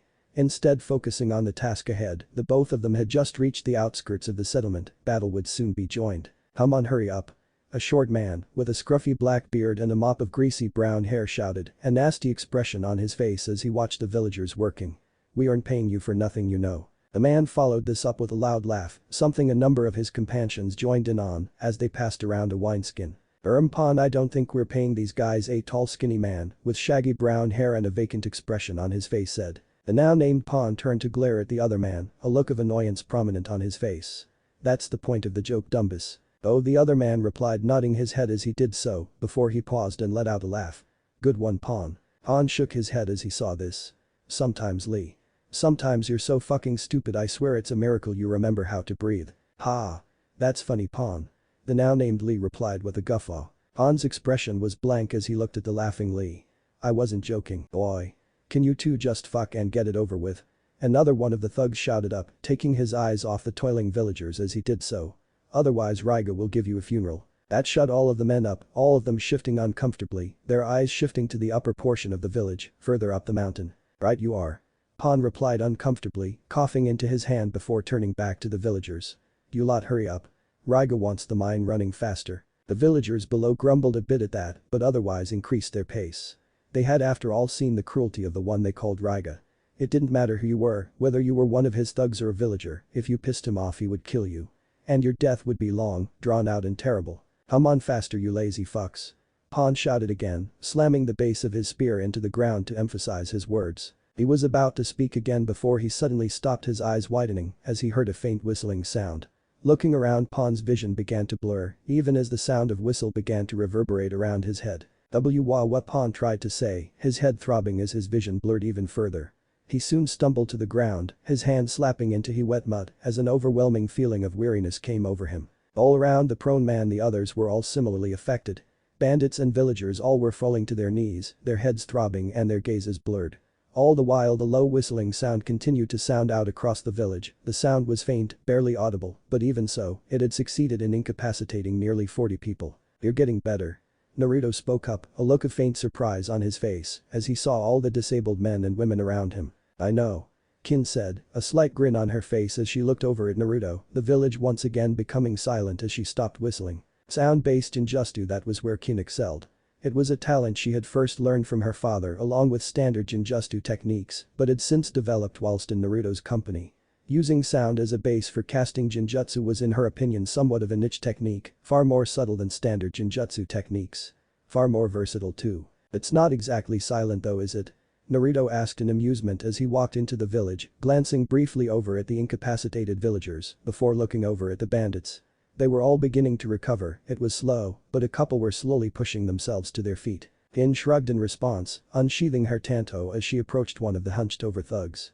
Grabbing the disorientated man by the back of his head, Kin yanked him backwards, exposing his throat as she slashed her tanto across it, leaving a gaping bloody wound. I was as quiet as I could be. Besides, it was so quiet I doubt any of the ones up top will have heard. Naruto rolled his eyes at that, barely glancing down as he grabbed one of the thugs by the head and snapped his neck. Barely straining as the man's spine let out a sickening crunching noise as his head twisted 180 degrees. You doubted. That's the point I am trying to make. Some shinobi have enhanced hearing and might have heard you. You always have to be cautious, if not you could find yourself getting ambushed. Yeah, I get it. Kin replied as she thrust her tanto into the back of one of the bandits' skulls, felling him instantly. Glancing round she noticed that the rest were nearly back on their feet, the villagers not far behind. Can you put the villagers to sleep? Naruto asked as he too noticed what was going on. Twisting around, his claws gleamed crimson as he tore through the throat of two of the bandits before thrusting his hand through the chest of a third. Kin nodded as she heard him, pursing her lips as she began to whistle again, the tune very slightly different this time. The pitch was still quiet, but it was also notably several octaves higher, barely on the spectrum of human hearing. Though it was still on the spectrum of Naruto's hearing apparently, as she noticed him flinch a little as she whistled. Seeing this she made a note to herself that high-pitched noises seemed to irritate him. It may come in useful the next time they sparred, she was still hoping to get a proper hit on him.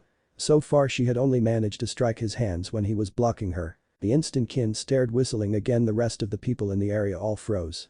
All of them freezing in place for a moment before their eyes rolled up into the back of their heads as they slumped forward, now all unconscious. Why didn't you do that the first time? Naruto asked curiously as he shook his right hand, flicking off crimson flecks of blood as he looked around him. All the bandits were now dead, whilst all the villagers were passed out in the mud below. Well, it wouldn't be right if we killed those bandits in their sleep. Kin replied with a shrug as she wiped the blood off of her tanto, using the clothing of one of the dead men to do so. Before she wandered over to Naruto. Naruto shrugged at that, he could see her point. There was no sport in killing sleeping prey, then again neither was there much sport in killing disorientated men, but at least they had a chance. Not that the outcome would have been any different. No, Kin's genjutsu were deadly, even he had temporarily succumbed to some of them. It would take a skilled shinobi to throw off some of the more deadly ones from her repertoire, right? Well, come on then. We need to head up and kill Raiga. Naruto said as he gave the area one more glance before he began to head for the mountain path. His senses still flared just in case anyone attempted to spy on or ambush them. Kin hummed in response, looking around the area too, as she looked to see if there was any good loot she could take. Not that she expected much from a small poor mining settlement like this. Seeing that there was none, she ended up turning and running after Naruto as he began to run up the mountain path, his movements fluid and silent. A few minutes later found both Kin and Naruto crouched on a rock outcropping, looking down at Raiga Kurosaki as he wept at a freshly turned grave, a number of his followers standing around him wearing funeral clothing, watching the dangerous shinobi's theatrics. It seemed Raiga had gone ahead and murdered another person, burying them alive as a form of execution. It was truly a nasty way to go. Okay, so here is the plan, I go kill Raiga whilst you kill the others. Naruto said quietly, his eyes fixed on Raiga's back. Narrowed as he sensed not just Raiga's chakra, but another source that seemed to be attached to the swordsman's back. It was a person that much was obvious to Naruto, and judging by the way their chakra circulated through their body and into their eyes, it was a person with a Taijutsu. Which meant that this was going to be harder than Naruto thought, as from what little he knew of eye-based bloodline abilities, they were a pain in the arse. He had heard about a couple of bloodlines like that, and all of them sounded like an annoyance. Still though, this might give him a bit of practice fighting against Taijutsu. They should be quite easy for you to finish off, once you have done that I want you to hold back. I want to test myself against this Raiga, see how my swordsmanship fares against his. Naruto continued, not looking at Kin as he continued to watch Raiga, making sure as he did that the two of them had not been noticed. Is that alright with you? Yeah, sure, do what you want. You go first and then I'll follow. Kin replied, confident that she could take down the untrained bandits. As for letting Naruto handle the A-rank shinobi, well, she had no problem with that either. Naruto nodded at that, his amber eyes narrowing and his claws sinking into the rock at his feet as he prepared to jump. Without a sound, Naruto leapt forward, leaping several meters into the air before he rapidly descended on the group below. Behind him he could sense Kin already moving, the girl charging forward on foot, her tanto in one hand and her chakra already beginning to churn as she prepared to use a genjutsu. As Naruto descended, he took note of the fact that Raiga turned to face him, his eyes widening before an ugly sneer crept across his face. His hands already moving for his blades as he made to unsheathe them. Raiga already beginning to move as he jumped backwards. Naruto's eyes narrowed as he saw Raiga's actions. Even as he crashed into the ground, the impact making a crater at his feet. The instant he landed, Naruto lunged forward, straight away going on the attack, his blood burning in his veins. Raiga however had already moved away, his movements fast as he leapt back, putting some space between him and Naruto. The sneer on his face growing as his dull red eyes met Naruto's glowing amber ones. The arrogance they held plain to see. You don't know what you're getting yourself into, kid. Raiga snarled, setting his feet as he watched Naruto turn to face him, a feral grin spreading across his face and his amber eyes gleaming with challenge as he surveyed the former hidden swordsman of the mist. Naruto grinned as he looked over at Raiga. It seemed like Naruto had been right when he thought fighting against a Taijutsu user, or at least someone who was allied with one, would be tricky. Somehow Raiga had been able to sense Naruto's attack, which considering Naruto's speed and stealth was a surprising. Or at least the person on Raiga's back had been able to sense Naruto, a person who seemed to be hiding in a large canvas bag. Seeing this, Naruto assumed the Taijutsu user could see through the canvas material, that or he could sense Naruto's chakra. Either way, he had seen Naruto coming and had warned Raiga. After all, from Raiga's bingo book entry, he had elite level skill with his blades and his lightning jutsu, but in terms of his other shinobi skills, he was barely jounin level. That being said, Naruto was not too perturbed by this, as he had expected something along these lines happening the moment he had identified that Raiga had a partner. Shifting his feet, Naruto brought his hand up and grasped the hilt of his sword, slowly drawing the wickedly sharp blade. A feral grin spreading across his face. Yes, Naruto had no problem at all with this turn of events. As a former 7 swordsman of the Hidden Mist, Raiga had somewhat of a reputation as a skilled swordsman. Already Naruto could feel his blood racing and the thrill of battle rising up within him as he prepared to test his skills with a sword against Raiga. As Naruto was doing this, Kin had already engaged the rest of the bandits. Her tanto in hand as she bobbed and weaved through them, slashing at exposed limbs. All the while she let out a low whistle, disorientating her opponents as she quickly cut through them. Her shinobi-based skills making short work of the untrained thugs and brigands. Seeing this, Naruto smirked, the girl really had gotten stronger. With that in mind, it was time Naruto pulled his own weight. Darting forward, Naruto, his sword held in his right hand, he quickly engaged Raiga. his amber eyes gleaming in excitement as he saw that the man had drawn his own blades, the Kiba blade. A set of finely crafted twin blades that sparked with lightning as he lunged at Naruto, straight away going for a decapitation. Naruto took a step back, his eyes narrowing as he felt the concentrated lightning chakra flowing through those blades.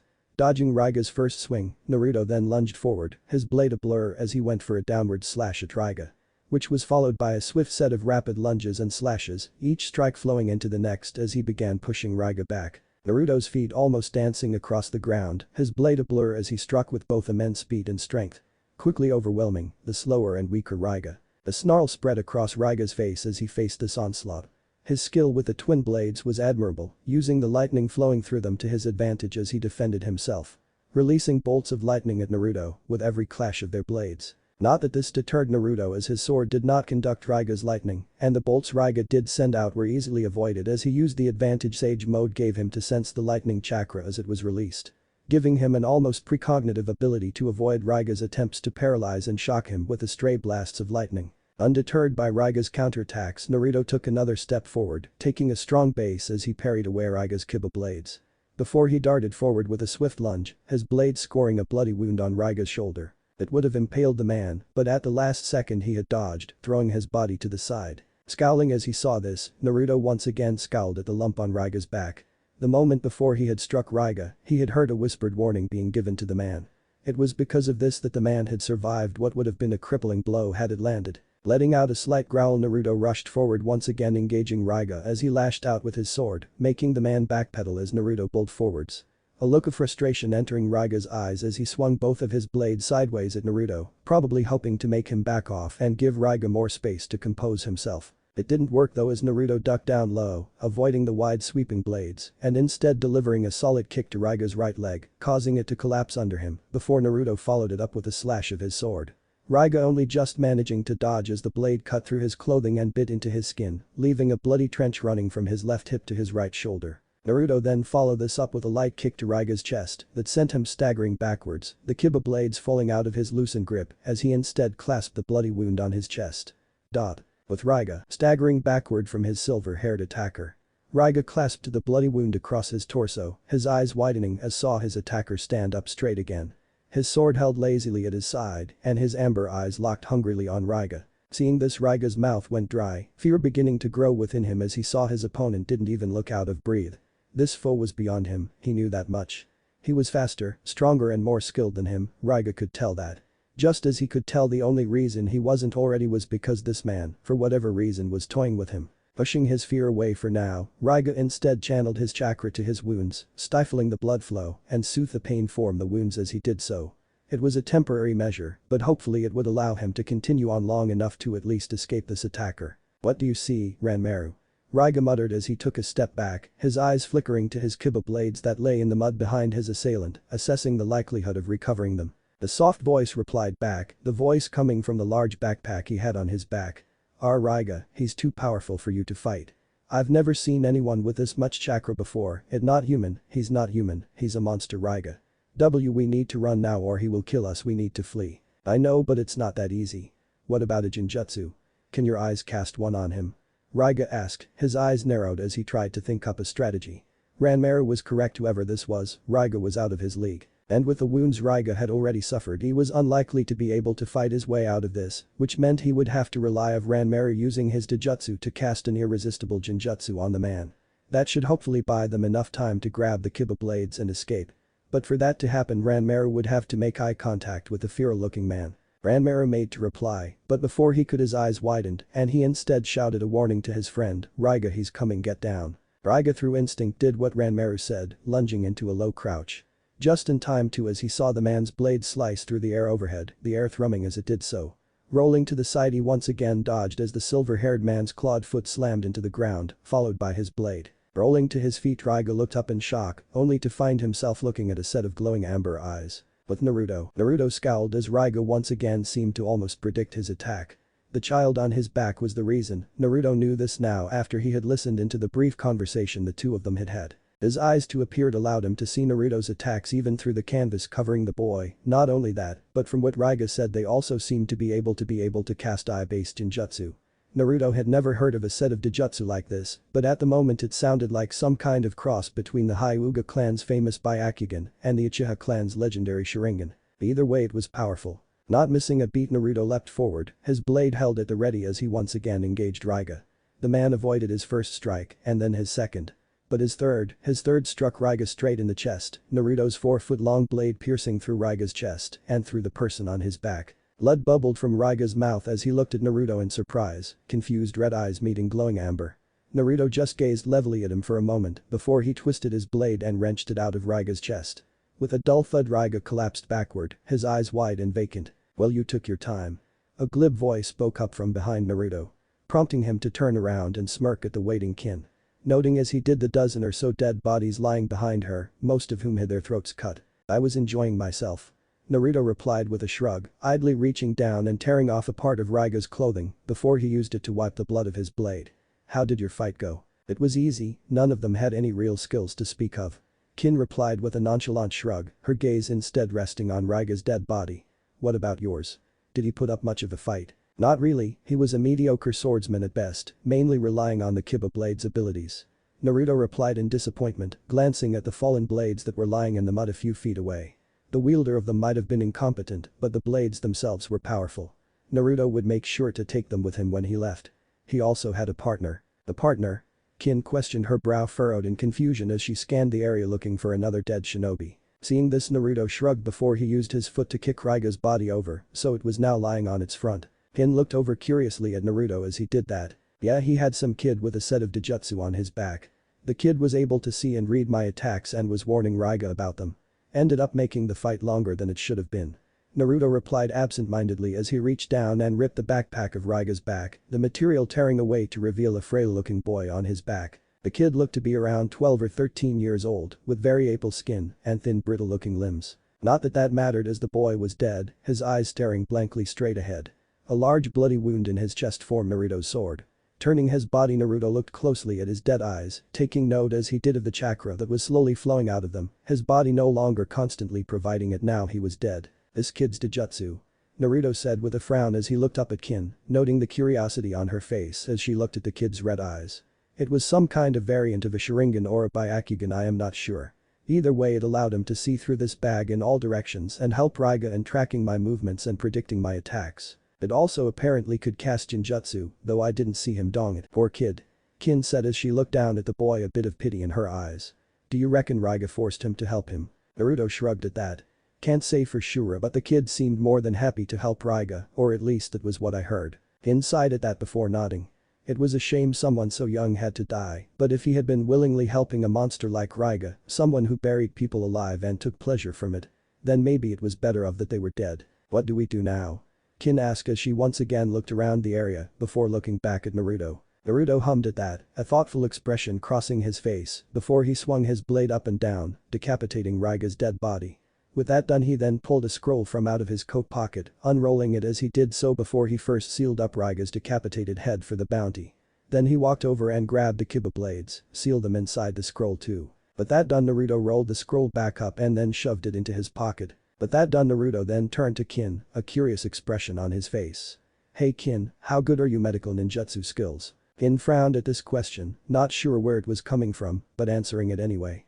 "They're decent enough, why?" Naruto paused for a second, looking down at the corpses of Raiga and the Ranmaru for a second before looking up at Kin, a determined expression on his face. "Because I am going to implant those dijutsu, and I want you to help." Chapter 4 With Kin rolled her shoulder irritably, a scowl on her face as she looked around the heavily wooded forest she was currently in. It had been a month and a half since she and Naruto had taken down Raiga Kurosaki and cashed in his head. In the end, it had turned out the money they had gained from claiming his bounty was very useful. After all, Naruto had gotten it into his head that it would be a good idea to implant some random dijutsu into his head. Putting the pressure on Kin as he did so, as he had also asked her to do the implanting, something she had no prior experience with. Of course, this hadn't bothered Naruto, which meant that the moment they had cashed in Raiga's bounty, they had gone back to Clover Town and used some of the money to rent out a room in the Lusty Leopard. Once there, Naruto had insisted that they do the implantation. After all, he didn't have a sealing scroll that could preserve human remains for long, maybe a week at most, and even then there would be some deterioration. Well, either way, they had gone ahead with the implantation, Naruto lying on the bed gritting his teeth as he stoically bore her, removing first his right eye, a surprisingly clean thing if done properly. Not that it was any less unpleasant for Kin, but she bore it. After removing his right eye, she had then implanted the boy Ranmaru's eye, the smaller orb easily fitting within Naruto's empty socket. Surprisingly, Kin had needed to do very little healing after that, as Naruto, it appeared, had some kind of healing factor.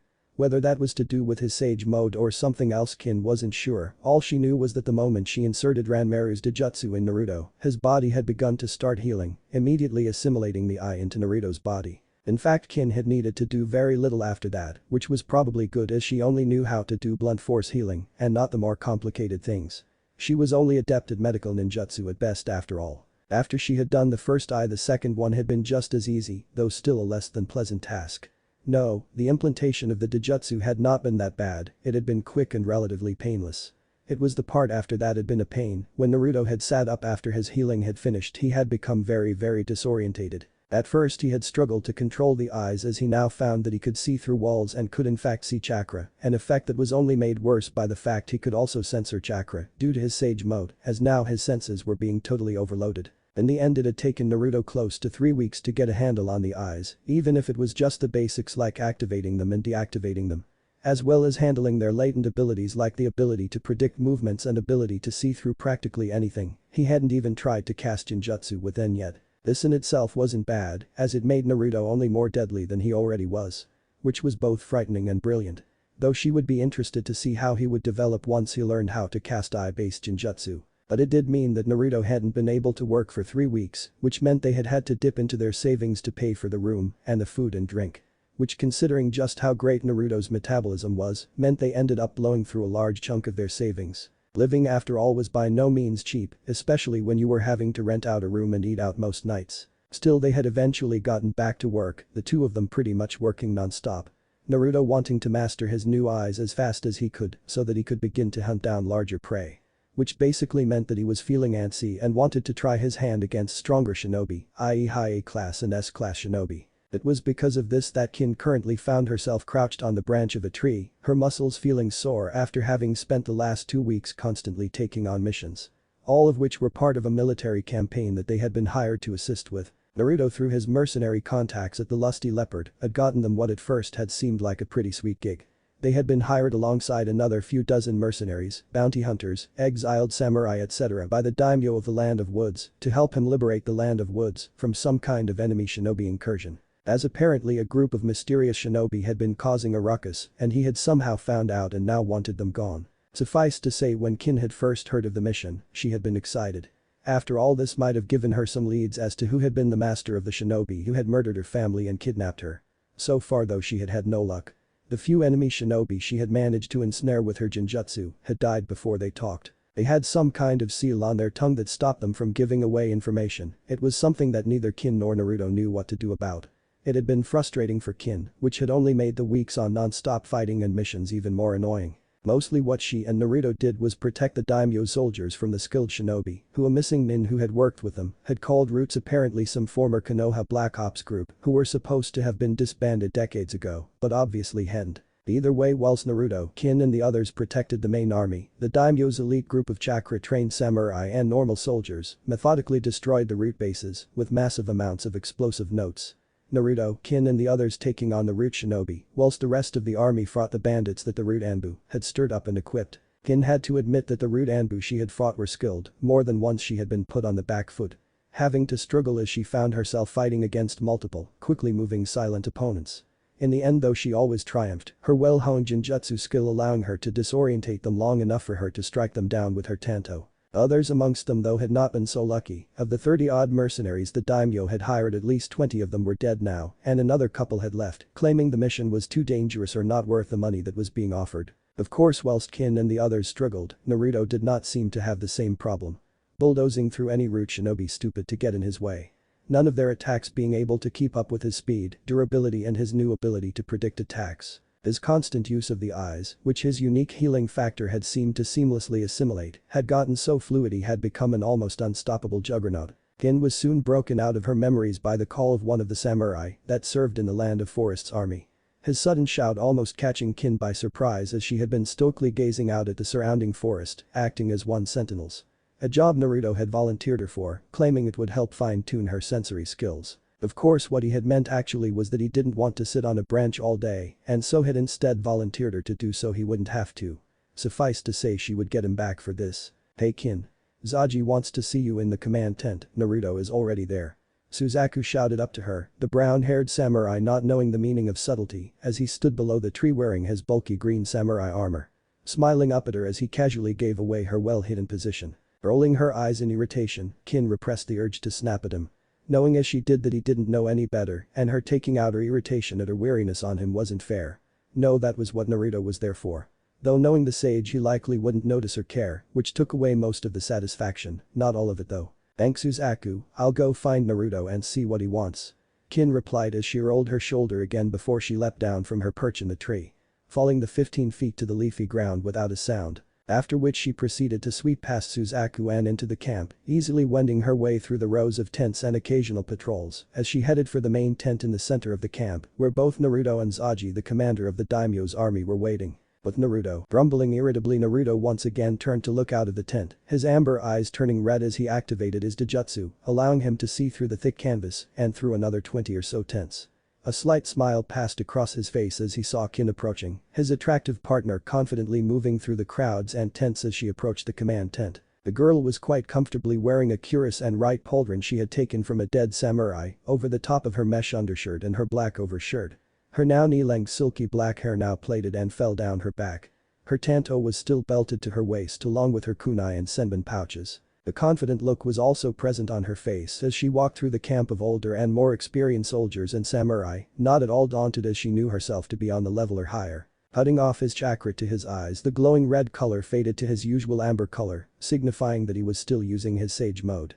It appeared that even though he had replaced his eyes with those of another, they were still a glowing amber unless he activated his Dijutsu, at which point they became a glowing red color. This was no doubt due to the fact that the vulpine features, claws, shaggy sliver hair and amber eyes, were all features brought about by his constant use of sage mode and his connection to the direwolf clan through their summoning scroll.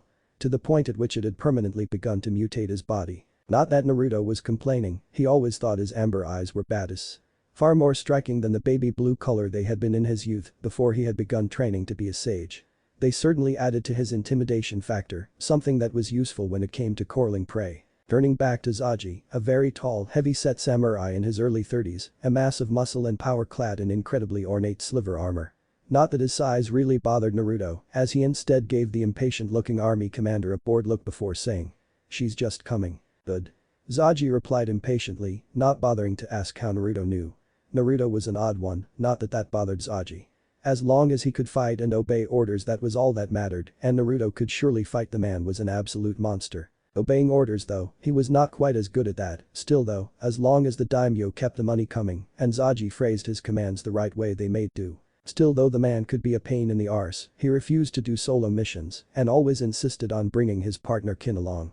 Not that that bothered Zaji, the girl was formidable in her own right, plus she was a lot easier to deal with than the brusque and stubborn Naruto. The fact she was quite the looker was only a bonus, though considering he had seen Naruto rip a shinobi's spine out with his bare hand, he might keep that opinion to himself. A minute or so later found Kin entering the command tent, sweeping past the two samurai who guard the tent entrance without stopping. Instead she just walked up to where Naruto, Zaji and a couple of others were waiting around a table covered in maps. Idly sidling in next to Naruto, making sure to jam her elbow into his ribs as she did so. Not that Naruto showed any sign of noticing. Instead he just gave her a faint smile, his sharp canines just poking out from the bottom of his lips. A smile that grew when he saw the sour face Kin gave him, no doubt a bit pissed off that he had volunteered her to sentry duty. To be fair though, he had wanted to sleep whilst she had insisted on training. Kin having wanted to try and practice her Jinjutsu on someone with Dijutsu, even if the two of them didn't know the full capabilities of the ones Naruto now carried. Normally Naruto would have humored her, after all he always did love a good fight, even if it was a spar. Unfortunately though, he had just come back from a brutal mission and was looking forward to a nap. Hence the fobbing her off and making her sit on a branch staring out at the forest for 3 hours. "So what's the new job?" Naruto asked bluntly, cutting straight to the chase now Kin was here. Already impatient to get on with it, he had rested and was now completely re-energized, and now Kin was here, there was no more need to wait. Yes, one last job, Zaji said, sending Naruto a sour look this time. After all, it was his insistence on waiting for Kin that delayed them for 5 minutes. Still though, he didn't see the point in getting into an argument over something so trivial. Especially with someone so prickly and stubborn. We are currently this close, Zaji continued as he held up 2 fingers not even an inch apart to signify just how close they were to purging those accursed root shinobi from the land of woods, thanks in no small part to you too. But their last base is heavily defended. Too heavily defended for any of my men, and probably even you too. That's why I've hired some more outside help for this one. Became highly recommended as a demolitions expert from a good friend. He should be joining us shortly. But that said, Zaji strode out of the tent, the others following him as it appeared he was going to meet this new hire. Naruto's eyes narrowed as he heard how Zaji had hired more help. After all, he was pretty confident he and Kin could deal with this last base. Still though, as long as the daimyo kept paying, he would deal with it. After all, this was just a job to him. He had not special connection to this country or these people, they were just clients and would remain so until the job was done. A few moments later, Naruto suddenly frowned, his eyes flashing red as he channeled chakra to them before turning around, his brow furrowing even further as he sensed something strange approaching. His sensory abilities, courtesy of his sage mode, were pretty considerable, not quite on a par with the toad sages from what Akela had told him, but far better than those of a normal sensor shinobi. The chakra he was currently sensing was unlike anything he had ever felt. It was clearly human in nature, but was shaped vaguely like a bird. A very large bird. This was an oddity in itself, especially since the chakra felt incredibly unstable. Narrowing his eyes, Naruto glanced up, his Dijutsu focusing on the larger-than-normal massive chakra approaching, allowing him to see that the new arrival was riding on top of some kind of bird. At first Naruto thought it could be a summon or some similar creature, but as it drew closer he began to doubt that it was a summon. It didn't feel like a summon, though Naruto did begin to think that the unstable chakra he could sense could very well be how this demolitions expert demolished things. Besides him, Zaji and Kin followed Naruto's gaze as he looked up, the two of them only seeing an empty sky. A minute or so passed before a large hawk appeared out of the clouds, the bird continuing to grow as it approached them. The creature a startlingly white color that stuck out against the backdrop of the light blue sky. As the bird drew closer, revealing its eyes and color to the rest of the group, Naruto instead focused on the person who he both sensed and saw was riding atop the bird. It was a man who looked to be around 14 or 15 years old, not much older than himself. The teen had very long blonde hair that went halfway down his back, with one long bang covering the left side of his face. He was wearing a red-colored jacket over the top of a mesh shirt, with gray shinobi pants and simple black sandals. Most notably to Naruto though was the rock shinobi forehead protector he was wearing, the symbol for the rock village having a line gouged into it, signifying that he was a missing nin, a rogue shinobi. As his ride descended, the teen crossed his arms in front of him, a distinctly confident look on his face as the bird swooped lower to the ground. The look turning smug as he saw how many people in the camp were staring up at him in awe. Naruto, however, just looked distinctly unimpressed. Kin, who was by his side, shared his opinion. After all, the teen might be a missing nin, but neither of them had ever seen him in any of the bingo books, so he must either be very new or just not that important. Either way, he had no right to look that confident. Not until he had made his way onto Naruto's list of soon-to-be prey, which nowadays only consisted of S-class shinobi. Shinobi who he had not quite worked his way up to hunting yet. The moment the bird came within hearing distance, the teen called out, his voice loud and brash. "I'm here for the job, yeah. Are you, Zaji?" Naruto and Kin shared a look of amusement at that. It seemed the boy was confident. It would be interesting to see if he could prove that his confidence had merit. "Indeed I am. Are you the Deidara that my friend recommended?" Zaji responded, not at all bothered by the youth's brashness. After all, he had to deal with cocky mercenaries all the time. The land of forest often branching out and hiring them. After all, as a small country their armed forces was only so big. "Of course I am, yeah. So you decided to buy some of my art to cause some havoc. Smart move, yeah." The newly introduced Deidara said as his art continued to descend. Before, with a cocky smirk, Deidara stepped off of it and onto solid ground, so he was now facing Naruto, Kin and Zaji. "Art?" Kin spoke up, a bemused expression on her face as she heard Deidara's manner of speaking. "That's what my ninjutsu is, a noble and refined art."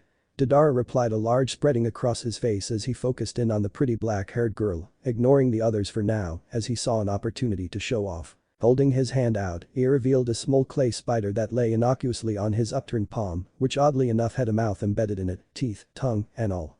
Much to all three of their surprise as they saw the mouth on his palm grin at them. "Look. Such refined lines, and a form that pursues two-dimensional deform. This is art. But that's not all there is to my art. My creations flow, yeah. Like this, it's simply molded clay. But my art explodes. And when it explodes it becomes sublime, and for the first time, the essence of my creation appears, yeah. That instant of sublimation is when true art can really exist. True art is an explosion, yeah. Naruto blinked as he heard that before turning to look at Kin, the girl immediately interpreting his expression to say, "I want to punch this little shit in the face." Seeing the look, Kin shook her head before sending him a pointed expression of her own that he interpreted to say, "Man up and don't lose your temper with a weirdo." Now, as much as I love explaining art to the uneducated, we should probably have this schmuck leave, so you can tell me what needs an artistic renovation, yeah. Deidara loudly, flamboyantly gesturing to Naruto as the uneducated in the room. Naruto's once amber eyes flashing with annoyance, even as his clawed hands curled into fists. The eye candy can stay though. Deidara unwisely tacked on, oblivious to Naruto growing temper. Hin cocked an eyebrow as she heard that, quite amused to be referred to as eye candy. Though knowing she would be even more amused when Naruto lost his temper. After all, whilst on a hunt or on a mission, Naruto might be a cold calm killer when he wasn't as patient or as calm. Aji winced slightly as he heard Deidara's comment, warily eyeing Naruto as he did so. Luckily though, the feral man seemed to be keeping his cool. "Actually, Naruto here will be working with you, as will the girl, Kin. Your job, Deidara, will to be destroying the physical structure of this base." Zaji said as he gestured for the group to follow him into the tent before he approached the map and pointed at the location of the root shinobi's last base. The others all following him, Kin and Naruto side by side and Deidara strutting forwards in front of them, apparently unconcerned about how he was coming across with his new allies. Instead, he merely looked at the location of the base before glancing at a few rough sketches the scouts had managed to make of the parts of it they could see. The teen forgetting about his ego for the moment as he instead focused on the job at hand. "Whilst you are doing that, Naruto and Kin will be in charge of the personnel in the base. Can you three handle it?" Zaji continued looking between Deidara, who was still looking at the maps on the table, and Naruto, who had seemed to have reined himself in and was simply standing at the edge of the table, a bored look on his face. Finally he glanced over at Kin, who had also approached the table, where she had begun leafing through what information they had managed to gather on the enemy. "I can, but I don't know about these punks, so don't come crying to me if they end up as an artistic smear on the ground, yeah."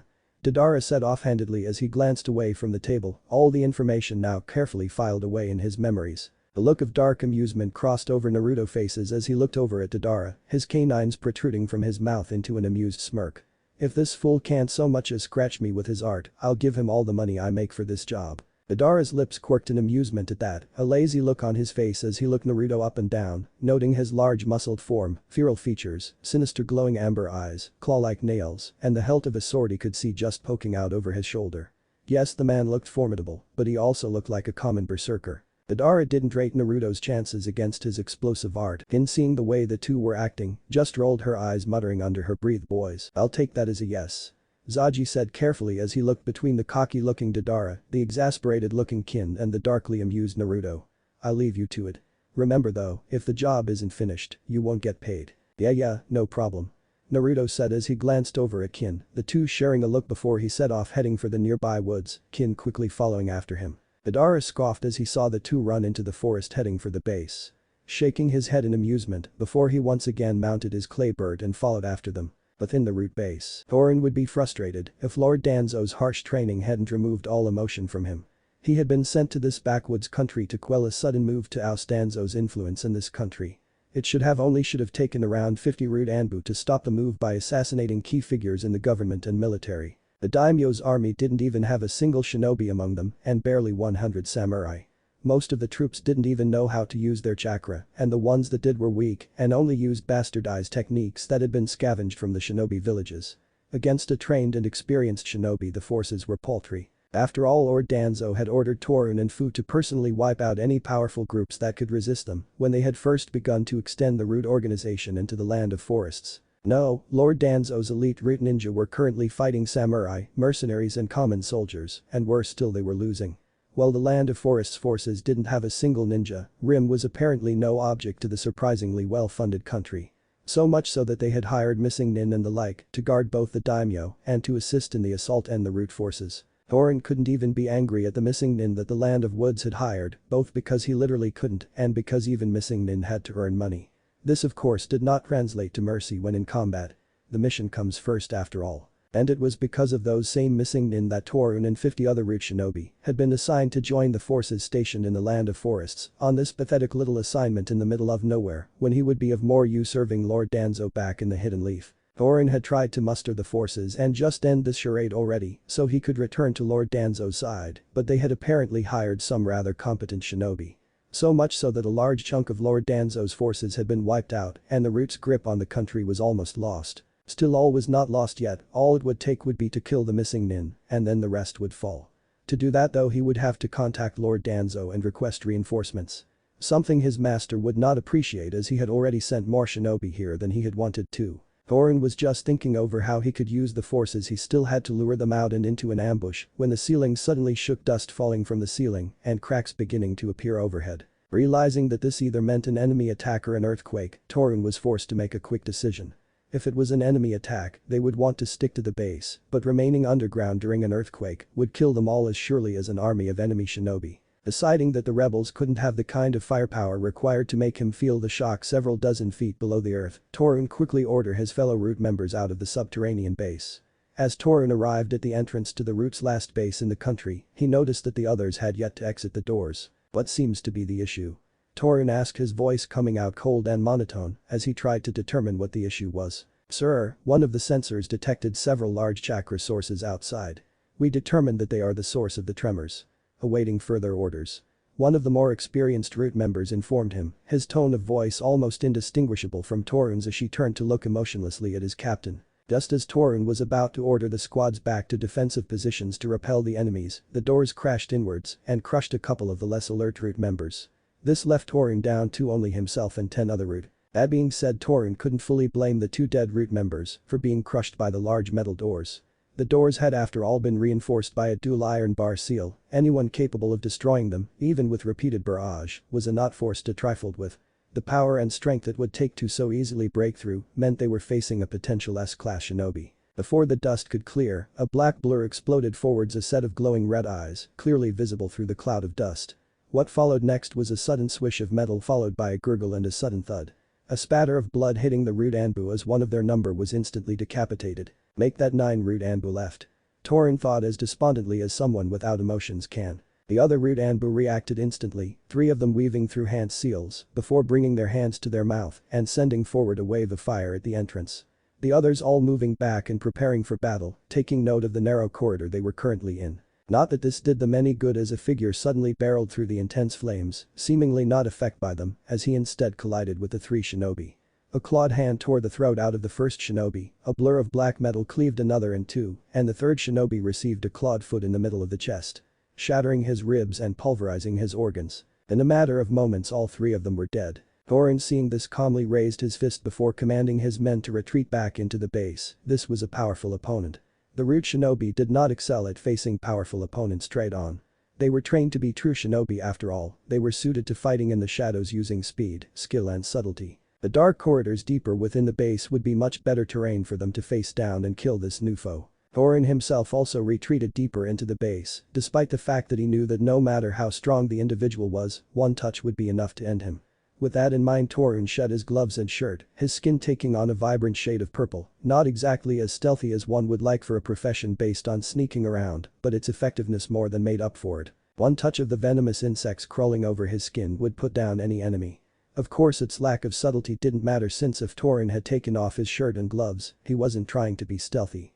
After all, someone would need to bait the enemy deeper into the base and get them in a position that would allow his other troops to act. The time had come to die for the mission if needed. Turning to retreat into the base, Thorin and the 6 remaining Root Anbu didn't get far as a sudden low whistling sound could be heard. The sound invading their inner ear and manipulating their senses. Before they knew it, the group found themselves, instead of retreating deeper into the base, instead running back at the entrance. Wow, only 13 enemy shinobi. When Zaji said that this base was well defended, I thought he was serious. Their mystery attacker said as he stepped out of the settling dust cloud, a smaller figure visible just the side of him, before with a blur it disappeared. It's a shame, I was looking forward to having a bit of fun. The man continued, a vicious grin on his face, as Thorin felt something rising up within him that he had never thought he would feel again, fear. Thorin pushed that aside for now, instead pulsing his chakra and dispelling the jinjutsu that had gotten them turned around. It was too late to retreat, as in the time it had taken for Thorin to assess the situation and break the jinjutsu, their opponent had already moved. His body a blur as he shot forward, the ground cratering slightly under his feet as he appeared in the midst of the group, his glowing red eyes standing out in the darkness. Reacting immediately, two of the rude Anbu drew swords and slashed at him, one from either side. It was useless though, as the silver-haired warrior avoided both blades with supernatural ease, weaving between their rapid thrusts and lunges. As he was doing this, one hand thrust out and closed around one of the root shinobi's heads, clamping shut like a voice and crushing his skull, a dull crack sounding as bone and mask alike broke.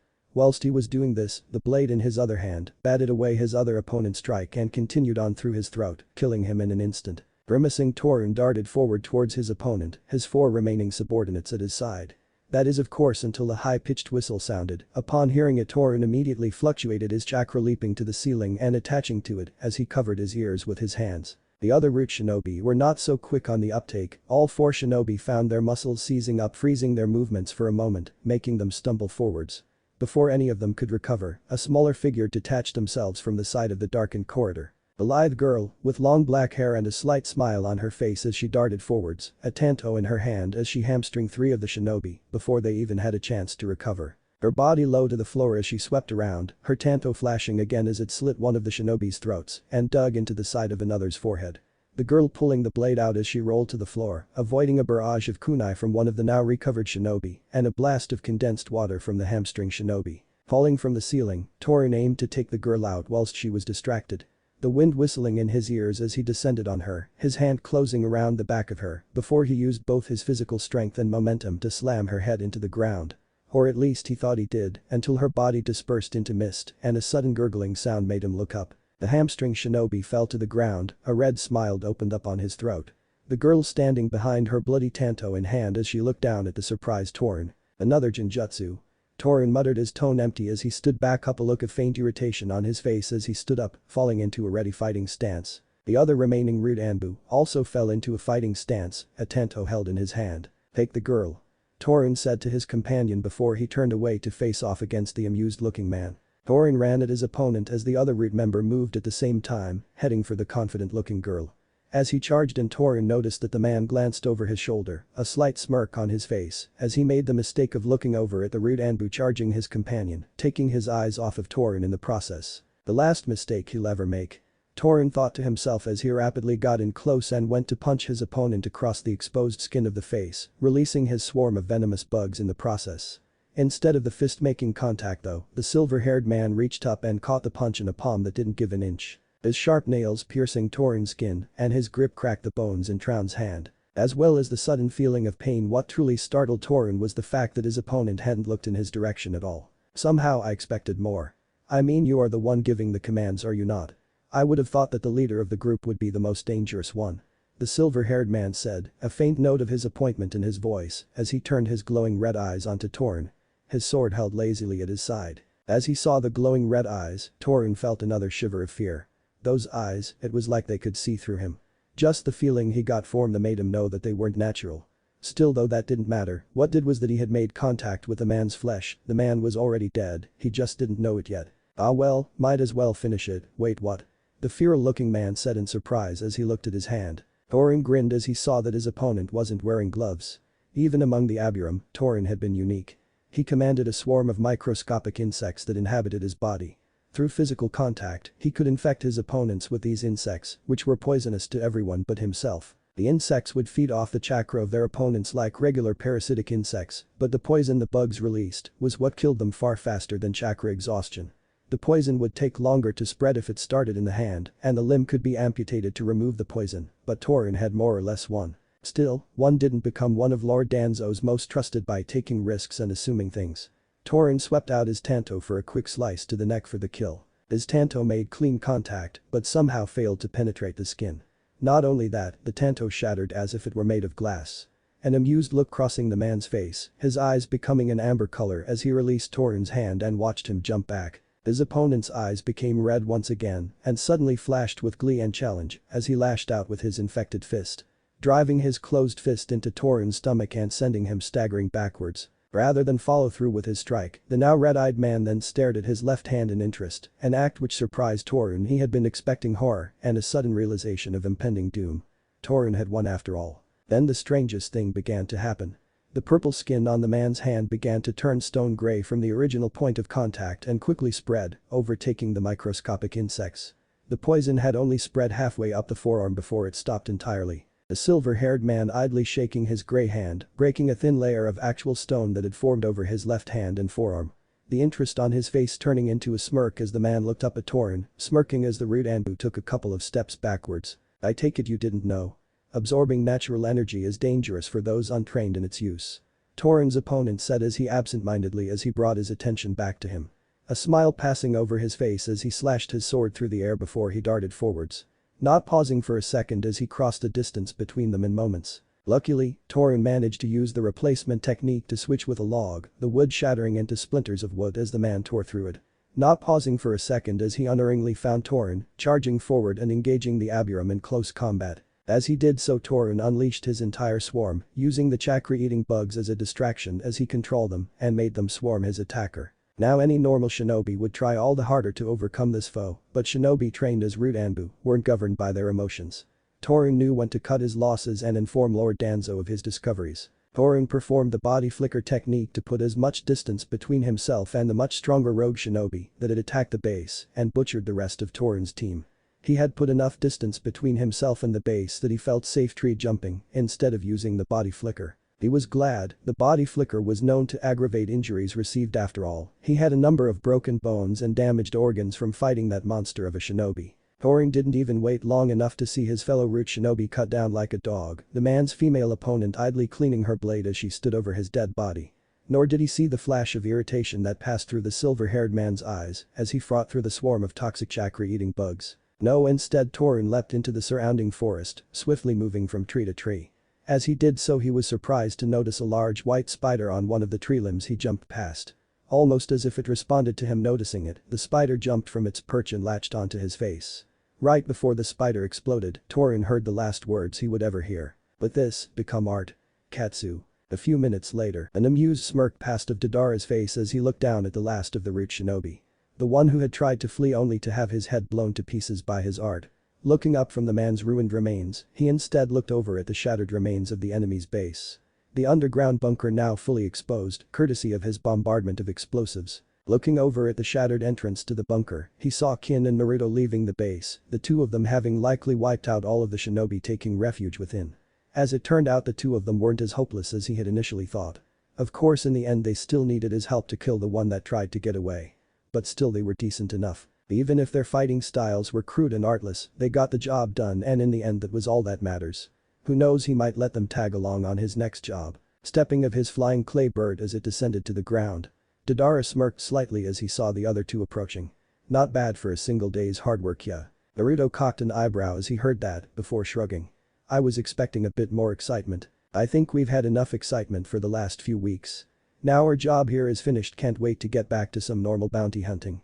Kin spoke up, sheathing her tanto and move, so she was walking directly beside Naruto. It wasn't that bad. Naruto replied, his tone softer than when he spoke to Dodara, and note of fondness in it. For you it wasn't, you love roughing it in the wilds. Me, I prefer a bit of comfort now and then.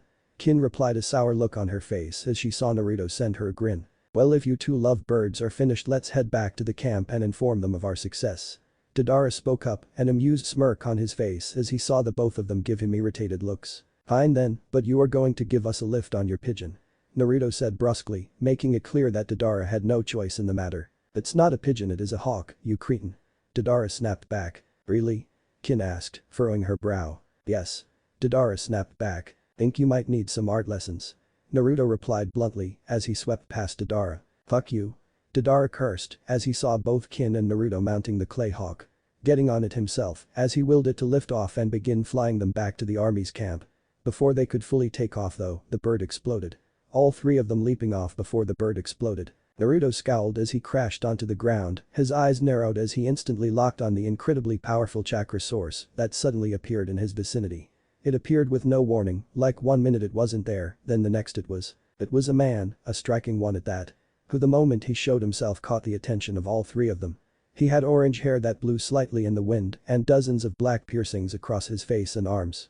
The other striking thing about him was the cloak he wore. It went from a high collar down to his ankles, colored black accented by blood-red clouds on the outside, while the inside was the same color as the clouds. The man's sheer presence was overwhelming.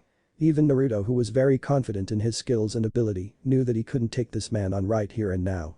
At least not until he knew just who and what he would be going up against.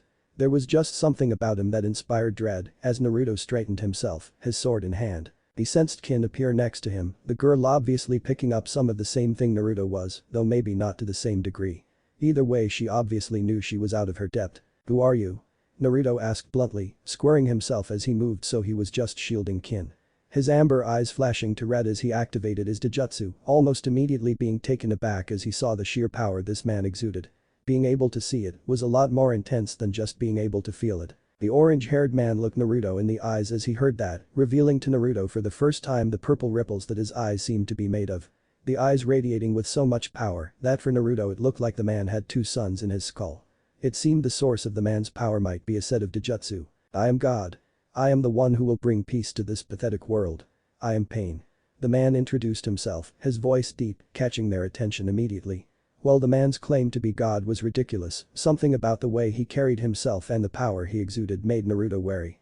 "I am the leader of a group known as Akatsuki, comprised of a select group of powerful individuals. We cooperate for our own purposes, but my ultimate goal is to bring peace to this world. I am offering the two of you a place within the organization." Pain continued in a tone that brokered no argument. Naruto's eyes narrowed as he heard that. "And how would you go about doing that?" "Peace shall be achieved through the Jinchuriki, or more specifically, the tailed beasts. Akatsuki shall hunt them down and capture, before controlling them to create an era of peace." Pain said with absolute conviction in his tone. "Would you stand alongside us?" "So you are hiring people to hunt down Jinchuriki?" Naruto asked in interest, ignoring the fact that he himself was one. After all, his constant use of Sage Mode allowed him to complete mask the Biju sealed within him. Instead he focused on the chances this opportunity held if he took this Pain up on his offer. "Yes, now will you join me?" Pain asked, his ringed purple eyes locked on Naruto's own. What if Naruto has a Wolf Sage Chunin exams? Thanks for watching my video till the end. If you enjoy this content, then do consider subscribing to my channel and leave a like if you guys need the next part, comment down, and thanks for watching the video and see you guys in the next video.